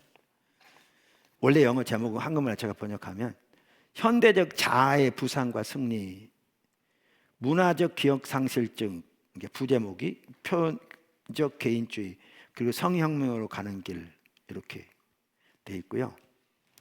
여러 사람들이 추천했는데 그 사우스 이스턴 침례 신학 대학원이라고 하는 그 미 남침례 교단의 좋은 신학 대학원이 하나 6개 중에 하나거든요. 거기에 신학 및 문화 교수인 브루스 라일리 애슈포트 교수가 추천한 내용이 이 책의 방향을 잘 제시하고 있더라고요. 이렇게 돼 있어요. 이 책은 아마도 지난 50년 사이에 개신교 진영에서 저술된 서구 문화에 대한 가장 중요한 분석과 평가일 것이다. 그러니까 이 책이 사실은 이제 성혁명에 대한 거에 나중에 거기까지 가는 건데 그 이전에 서구 문화가 어떻게 여기까지 왔는지를 분석하고 평가해 놓은 건데 이 추천한 사람만 하도 지난 50년 동안 가장 뛰어난 그 방면에 뛰어난 책이라고 말하잖아요. 내가 지금 이제 선교적 삶을 우리가 살아가야 되는데 이제 어떻게 살 건가, 이 문화를 잘 이해해야 되거든요. 그래서 이제 개인적으로 지금 배워가는 게 뭐냐 하면, 우리나라 같은 경우에는 특별히 미국의 영향을 매우 많이 받거든요. 그러니까 곧바로 거의 모든 면에 미국 뒤따라가요. 대학교에서 가르쳐진 내용도 그렇고요, 사람들이 생각하는 바도 그렇고요, 심지어 뭐 이렇게 뭐 사업 같은 경우에도 미국이 잘 되는 우리나라보다 곧바로 따라가고요, 이런 식이에요. 뭐 내가 1980년 1월부터 87년 3월까지 미국에서 공부했는데 1970년대 말까지 우리나라 이혼 거의 없었거든요. 미국 갔더니 뭐 결혼을 두 가정 했으면 거의 한 가정은 이혼할 만큼, 그러니까 어떤 사람은 두 번, 세 번 이혼하기 때문에 이렇게 그렇지만 막 이렇게 이혼율이 많았어요. 그리고 뭐 아이들 같은 경우에도 부모가 다 자기 친부모인 경우 아이들이 드물 만큼, 뭐죠, 부모 중에 한 명만 자기 친부모고 다른 부모는 양부모인 가정이 정말 많은, 심지어 어떤 경우는 양쪽 부모가 다 자기 친부모가 아닌, 입양이 아닌데도 이런 경우도 꽤 있는, 이랬는데 70년대 말까지만 한국 이혼 거의 없었거든요. 지금 한국이요, 이혼율 엄청 높거든요. 그러니까 이제 문화나 삶의 형식이나 방식이나 생각하는 거나 이게 아주 곧바로 따라가거든요. 이 우리나라가 이렇게 보면. 그럼 이런 사조나 사람들이 이해하는 거라든가 교육이라든가 제도라든가 이러면 너무나 빨리 따라가거든요. 이게 대학생들이 생각하는 바, 뭐 교수들이 가르치는 바 진짜 곧바로 따라가거든요. 이게. 이러다 보니까 나는 오늘날 사람들이 왜 이렇게 생각하고 있는가, 이게. 특별히 미국만 해도 1960년대까지 안 그래도 1960년대 이후로 이 짧은 기간 동안 이렇게 엄청나게 바뀌어버린 거거든요. 완전히 다른 세계가 될 만큼. 그럼 이게 그냥 나온 게 아닌 거예요. 많은 사람들이 얘기하듯이 세계는 철학자들이 가르친다, 이제 다스린다. 근데 그들이 죽은 후 200년 후에 이렇게 많은 말을 하거든요. 그러니까 지금 이렇게 이런 미국만들 1960년대부터 지금까지 짧은 기간 동안 이렇게 어마어마하게 바뀌었는데, 이게 뭐 과학 그대로 발달하고, 뭐 예를 들면 성적으로 되게 문란해졌다. 그리고 그 전에 피임약이 없었는데 피임약이 생기고, 뭐 요즘 인터넷 발달하고 이것 때문에 그런 줄 아는데, 이게 영향이 없는 건 아니지만 벌써 몇백 년 전부터 철학자들이 주장했던 바가 계속 쌓여오면서 이들의 사고를 형성하고 있는 거예요. 이들의 사고를.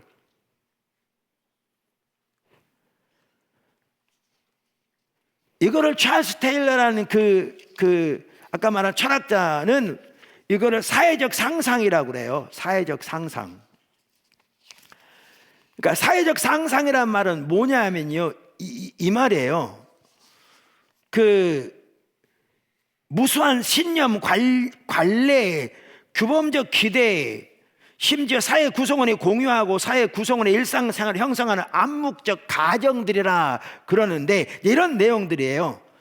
일반 사람들은 그러한 어떤 유명한 철학자들의 책이라든가 그들의 사상이라든가 그들의 사상에 내포하는 여러 가지 가정들이라든가 이런 걸 깊이 연구해 본 적이 없어요.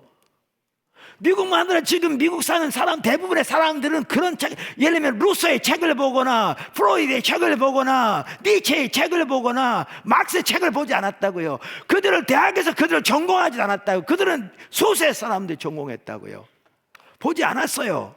그런데 뭐냐면 그들의 영향력이 서서히 미쳐지게 되어져서 어디서 나와 있는지는 모르는데 사회적으로 그것이 당연한 것으로 받아들여지고 있는 그 영향력 어디서 나오는지 모르는데, 근데 실제 그 영향력들은 그러한 철학자들의 그 주장과 말하는 내용에서 아까 뭐라고 엘리트들이 네트워크가 이루어지고 그 네트워크들이 다양한 방법으로 제도가 만들어지고 교육 과정이 만들어져서 확산되어져서 이제는 사회적 이게 문화적 상상을 형성해서 이 배우에는 그들의 가르침과 사상이 있는데 일반 사람들은 그 책들은 전혀 보지 않았어도, 그 내용들을 전혀 연구하지 않았어도, 대학에서 전공하지 않았어도, 책 한 권 보지 않았어도 이런 그들의 영향력으로 형성된 이거를 당연한 것으로 받아들여지는 거예요.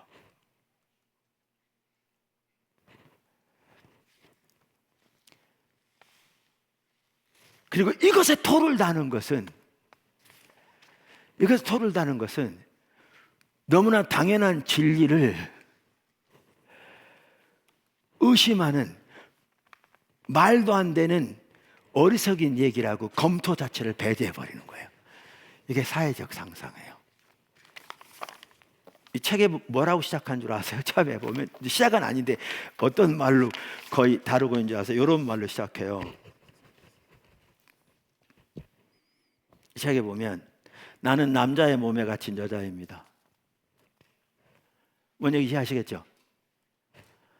나는 남자의 몸에 갇힌 여자입니다. 미국 하더라도 1960년대 이전, 거기는 뭐냐면 자기 저자의 할아버지 때 이렇게 표현하고 있어요. 그러니까 이제 미국 1960년대 이 부분이 이렇게 바뀌었거든요. 1960년대 이전에 누가 그런 얘기 들으면 미친 소리 하고 있다고 그랬겠죠.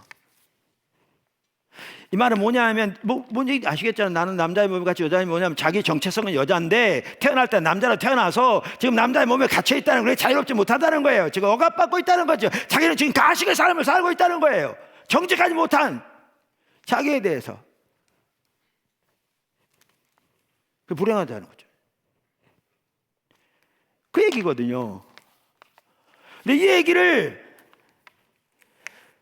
얘기를 아까도 말했는데 1960년대 이전에 했으면 사회에서 뭐라고 하냐면 다 너 정신 나가서 너 정신병원에 가야 돼, 너 치료받아야 돼 라고 말했을 거란 얘기죠. 지금 한국말 하더라도 지금 어려운 시대에 얘기하면 똑같은 얘기를 할 거죠.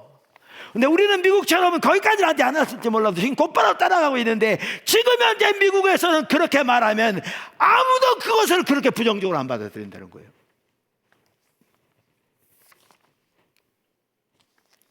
당연하게 받아들인다는 거예요. 왜?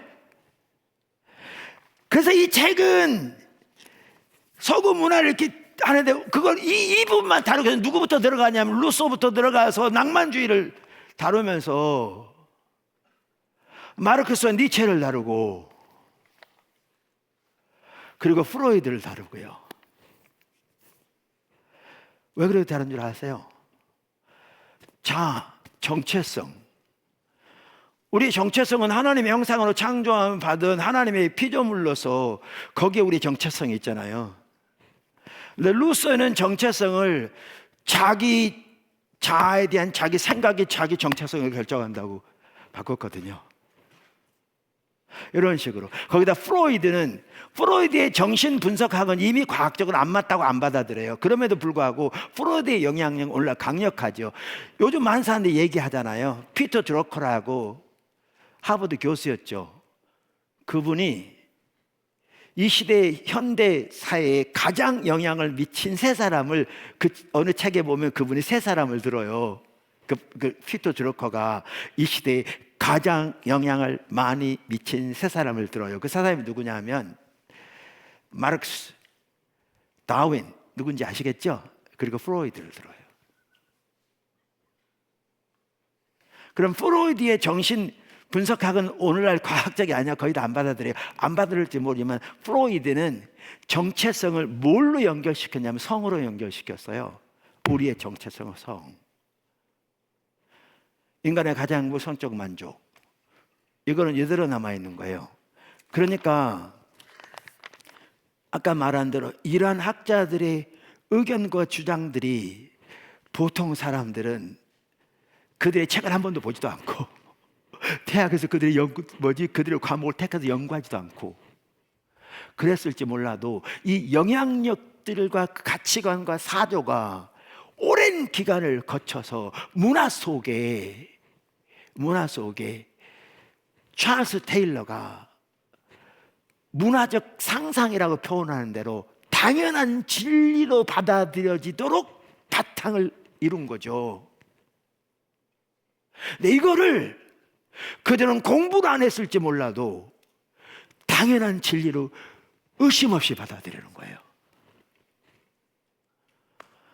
그러니까 동성연애에 대해서 이거 잘못됐다고 말하면 다른 의견을 주장하는 걸로 받아들이지 않고요. 그 사회가 어떻게 받아들인지 아세요? 지금은 어떤 사람에게 폭력을 하더라도 과거에는 폭력이 신체적인 폭력이 폭력이라고 그러는데 지금은 신체적인 폭력 못지않게 어떤 게 폭력인 거죠?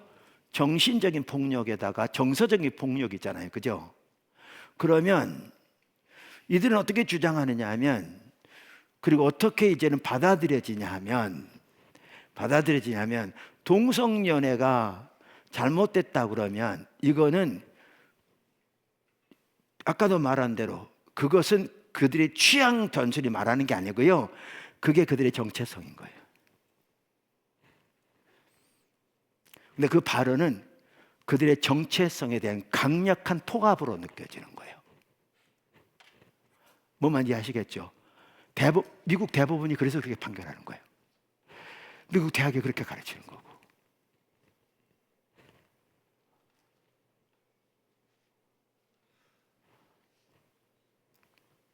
사회적 상상.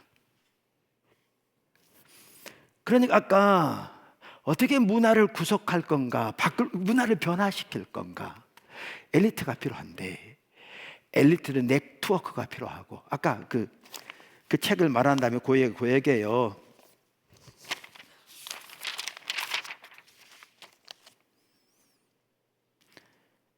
각각의 문화가 어떻게 바뀐 것에 대해서는 그 당시 형태라든가 상관관계 다 다르다 그 말이죠. 그때 상황에 따라서 얘들을 이렇게 쭉 살펴본 다음에 역사적으로. 그런데 도전과 변화의 모든 시점에서 우리는 농도 짙은 네트워크로 대한 문화를 상상하고 이론화하고 전파하는 지성인들과 교육가들을 위해 자원을 제공했던 풍부한 후원의 원천을 발견할 수 있다. 그러면서 특히 이런 엘리트들 외에도 이제 이런 엘리트들의 네트워크가 형성되고 이것이 어떻게 이제 사회로 전파되느냐면 화가, 시인, 음악가, 그리고 이런 비전들을 상징하고 이야기하고 대중하는 사람들, 이걸 통해서 제대로 퍼져가는 거예요.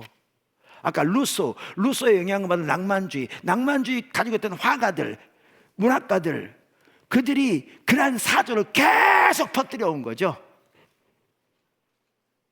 그리고 여기에 다른 사조들이 더해지고, 그러니까 이렇게 바탕에 오면서 이제 60년대 오면서 그러한 캠퍼스 데모라든가 다양한 것이 일어나면서, 특별히 60년대 전까지 미국마다 대학을 소수만 갔대요. 대학을 소수만 갔는데 그때부터는 이제 웬만한 사람 다 대학을 가게 된 거죠.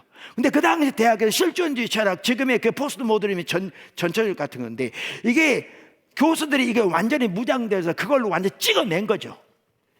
그러니까 그들이 나와서 언론인도 되고, 그들이 나와서 그 화가도 되고, TV 프로듀서도 되고, 전반적으로 영향을 끼치니까 그 짧은 기간일지 몰라도 완전히 가버린 거죠. 그래서 사회적 상상 자체가 이렇게 바뀌어버린 거죠. 시대가.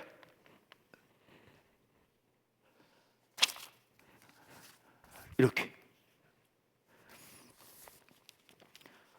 그러니까 어떻게 세계를 바꿀 건가? 전혀 다른 책이요. 서로 서로는 아는 사이, 개인적으로 아니더라도 서로 어느 정도 알겠죠. 학자들이고 다 하니까.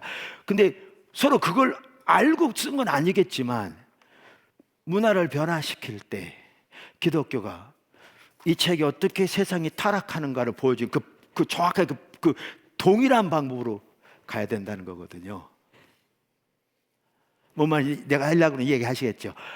동일한 방법으로 가야 되거든요. 그러면 우리의 숙제가 그럼 우리가 어떻게 해야 되겠냐 그 말이죠. 우리가 산 위의 도시, 그 빛이 숨겨지지 않을 산 위의 도시,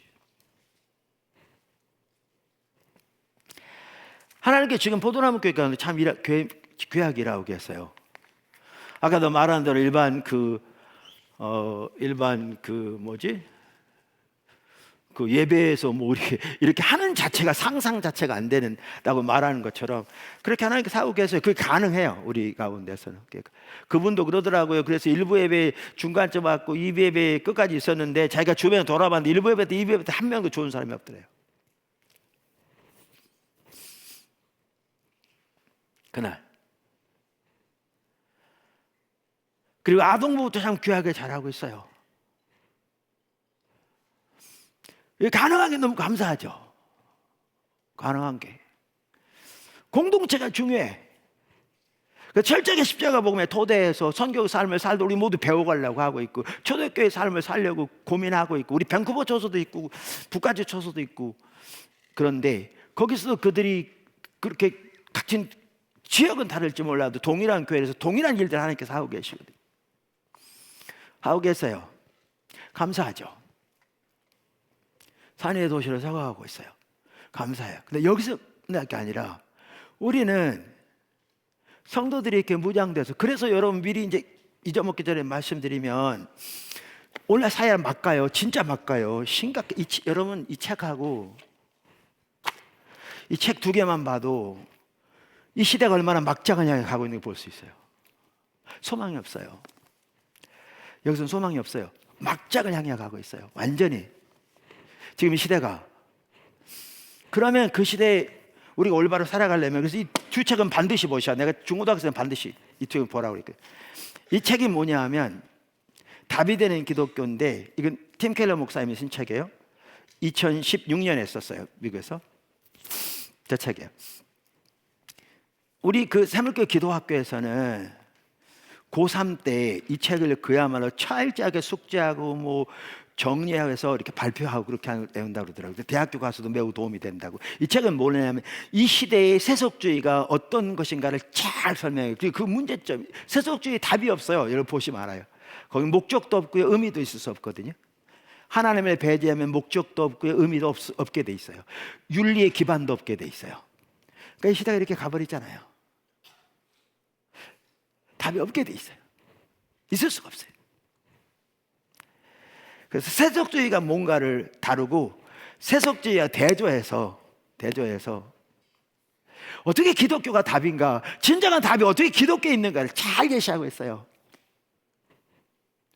그러니까 그냥 한번 읽어본 정도가 아니라, 아까 우리 고3 아이들이 한다고 그런 것처럼 그렇게 뭐 철저히 읽고 정리하고 뭐 발표하고 하는 식으로 해서 배우세요. 그 다음에 저 책을 봤으면, 저 책을 먼저 보세요. 나는 대학생들은 만든 이 책을 봤으면 좋겠어요. 완전한 확신, 낸시 피어스가 쓴 책이에요. 여러분 저 책, 그 다음에 저 책이에요. 이 책은 계몽주의부터 유명한 사상가들, 데카르트부터 시작해서 쭉 나와요. 뭐 아까 말한 니체도 뭐 루소도 그렇고, 그들과 있는 사상, 그리고 그 문제점이 뭔지, 그리고 어떻게 성경이 답인지, 이제 이 책은 이걸 다루고 있어요. 아주 뛰어난 책이에요. 이분이 이전에 쓴 완전한 진리라는 책인데, 그 책도 참 뛰어나요. 우리 학생들 꼭 가르치면 좋겠다 그러는데 두 권 다 보면 좋은데, 이거는 그 이후로 쓰여진 책이에요. 2015년에 쓰여진 책이에요. 한국 2011년에 나오고, 저는 그 원래 책이 나온 날짜를 쓰거든요. 왜냐하면 책을 읽을 때 이게 언제 나왔는가를 보면 책이 말하는 게 어느 시점에서 말했고 이걸 좀 더 잘 알 수 있어서, 그래서 이 두 권은 여러분 반드시 그렇게 숙지해서 읽으세요. 시대를 알아야 돼요. 여러분 선교적 교회에 대해서 다룰 때 미국, 카나다의 리전트 칼리지라고 있어, 밴쿠버에. 거기서 이 부분을 앞서가는 부분이 이제 있는데, 거기에서 선교적 삶을 이렇게 살도록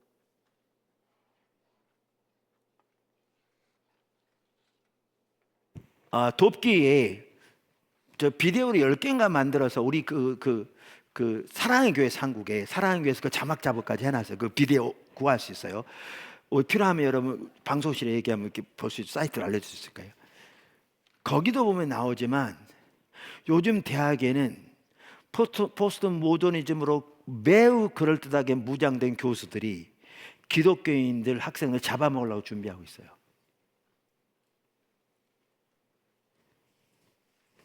감옥의 모든 부분에서.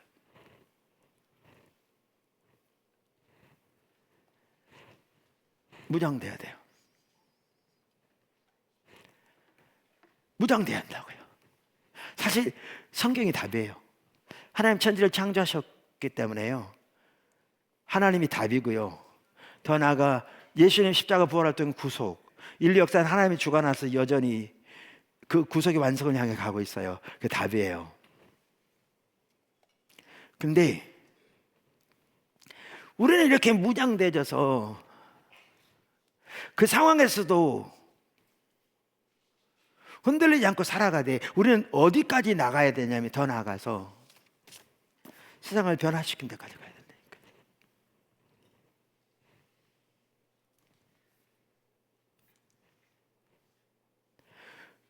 그러려면, 그래서 아까 저기 루터 때도 얘기했잖아요. 이제 뭔지 좀 이해가 되시죠? 뭐 얘기하려고 그러는지. 루터 때도 그랬잖아요. 그게 신학적인 개혁이었다고요.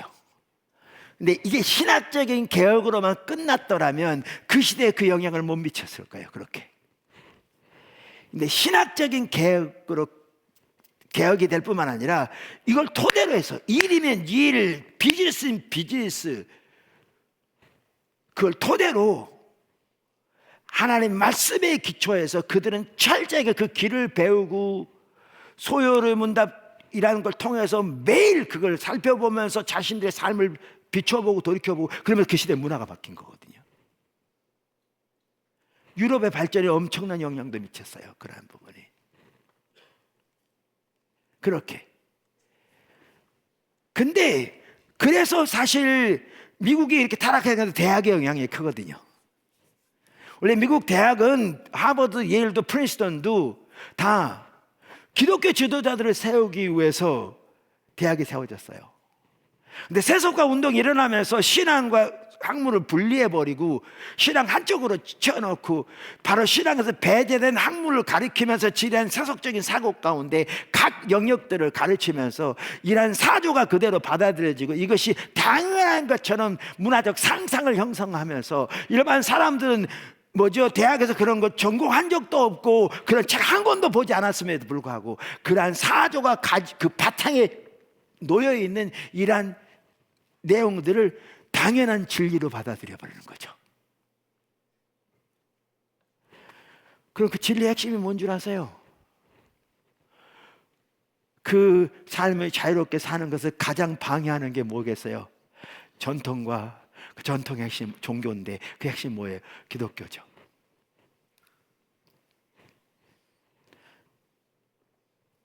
그래서 그런 사조를 가지고 있는 사람들의 가장 핵심은 기독교를 말살하는 거예요. 그게 그들이 행복한 삶의 가장 큰 적이니까요.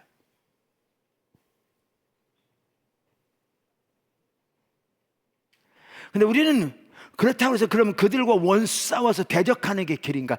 초대교회는 다시 돌아오면 초대교회는 그들이 그러한 상황 가운데 살면서도 그들은 아까도 말한 대로 산상수훈의 삶, 십자가 복음의 삶을 통해 선교적 삶을 통해 그 문화 전체를 구속했어요.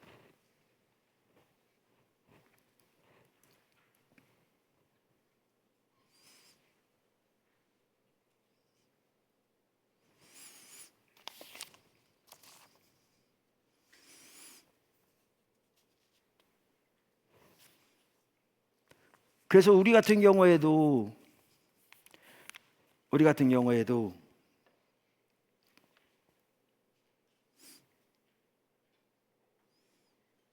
마치려고 그럽니다. 곧 다 됐어요. 우리 같은 경우에도 사무엘교회 대학을 말씀하시는데 여러분 속히 기도해 주세요. 사무엘교회 대학만 하더라도 그냥 대학의 모든 과목들 정치든지, 여러분 정치 보세요. 경제든지 이 모든 영역들은 그 바탕에 다 그 여기까지 오도록 그 이론을 만든 사람들의 사조가 다 있거든요. 그 밑에. 그게 과학에 기초한 가치 중립적인 진리가 전혀 아니에요. 이 하나하나가. 그러니까 그 이교적인 반기독교적인 그 가치 토대 위에 세워진 그걸 그대로 배우면서, 심리학뿐만 아니라 모든 부분에서 배우면서 체프라고 성경 과목 한두 가지 배운다고 그게 기독교 대학이 아닌 거죠. 근데 오늘날 그렇게 하고 있거든요. 그러니까 기독교 대학을 나왔어도 심지어 어떤 사람은 거기서 신앙을 잃는 사람도 있고. 근데 신앙생활은 아까도 말한 대로 교회에서 하는 것으로 해버리고 사회는 완전히 그냥 내팽개쳐버린 가운데 있고. 근데 그거 말고 우리는 이처럼 심각한 이 사회에서 우상숭배 삶을 살지 않고 하나님의 말씀에 토대한 매력적인 반문화 대한 공동체 사회로서 우리가 부름을 받았는데, 그럼 이렇게 세상의 사조가 어떻게 돌아가는 걸 분명하게 인식하고 거기에서 하나님의 말씀으로 우리는 구별된 삶을 살 뿐만 아니라, 술집 안 가고 이런 단순한 부분 아니라 더 심각한 것은 이런 사조에 물드는 거라니까요.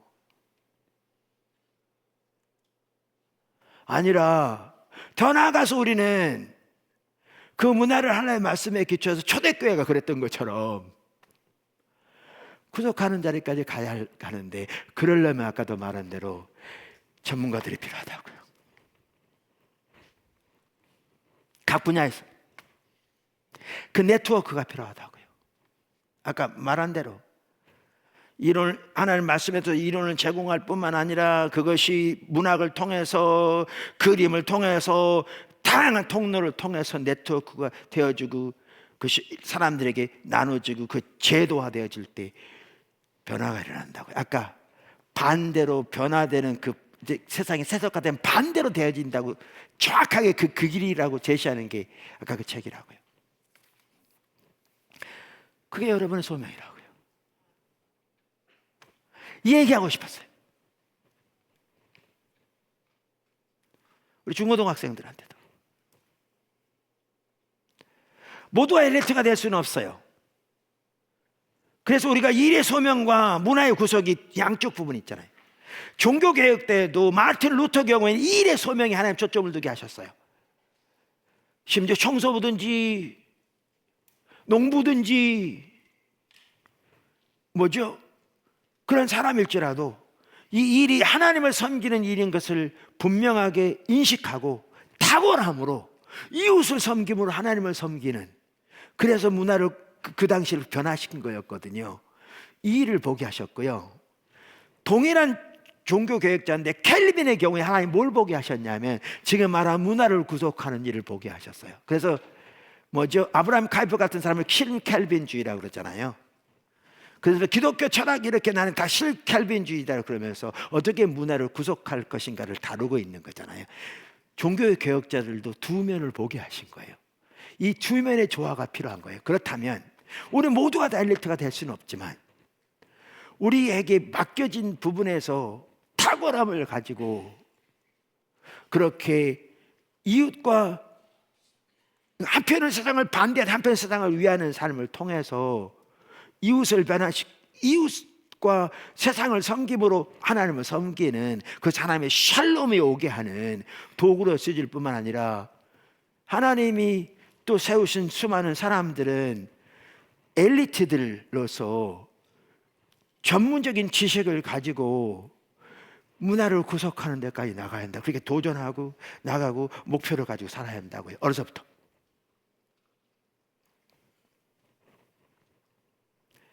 이게 우리의 부르심이라고요. 이 말을 중고등부 학생들에도 하고 싶었어요. 제가 지금부터 분명한 목표의식 가지고 살아가라고. 지금부터 그 분명한 하나님의 그 구속을 위한 우리의 선교에 대한 분명한 목표와 방향을 가지고 그렇게 연구하고 공부하고 그 목표를 가지고 살아가라고요. 여러분은 더 말할 것도 없이 그렇게 해야 돼요.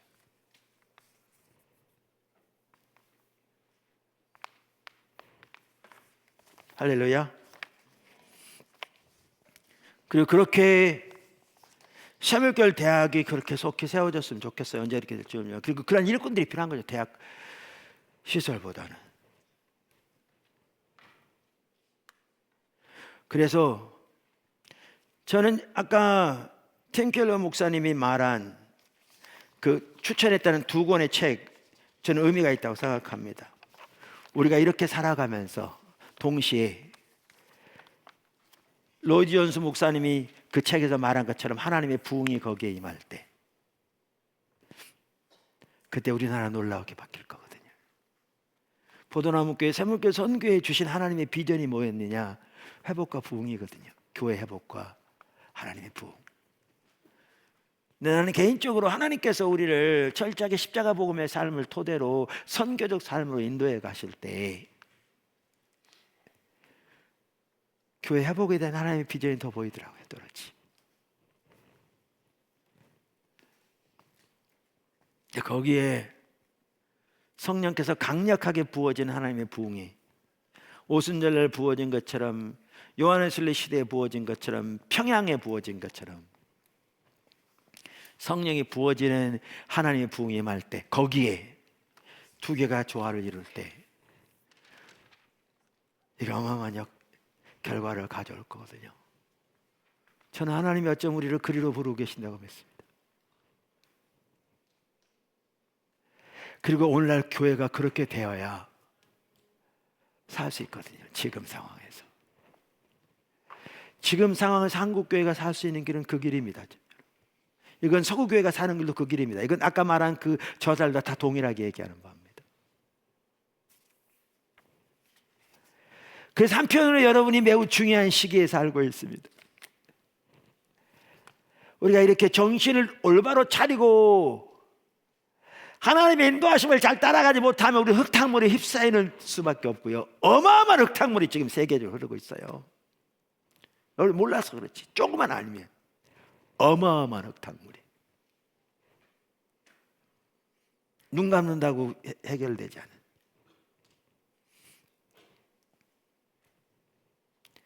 꿩은 매가 뜨면 자기 머리를 땅에다 쳐박는데요. 그건 지만 머리 쳐박는 거지. 매는 다 보고 있는데. 이렇게 우리가 무장되지 않으면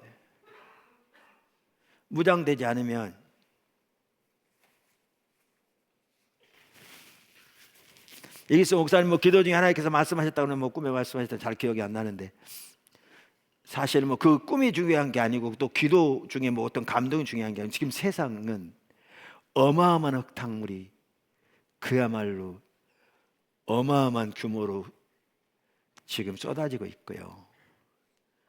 무장대전에 휩쓸릴 수밖에 없고요. 근데 또 더 나아가 우리는 이 중요한 시기에 어느 때보다 여러분은 이 엄청난 하나님의 일을 위해서 부르신 거라고요. 시대의 조리를 돌이킬 수 있도록 이 나라의 교회가 회복되어지고 다시 일어서는데, 그냥 말로만이 아니라 우리는 그렇게 갈 수 있어요. 단순히 말로만이. 왜냐하면 하나님이 그렇게 인도하고 계시고 그게 길을 보이시고 운행하고 계시잖아요.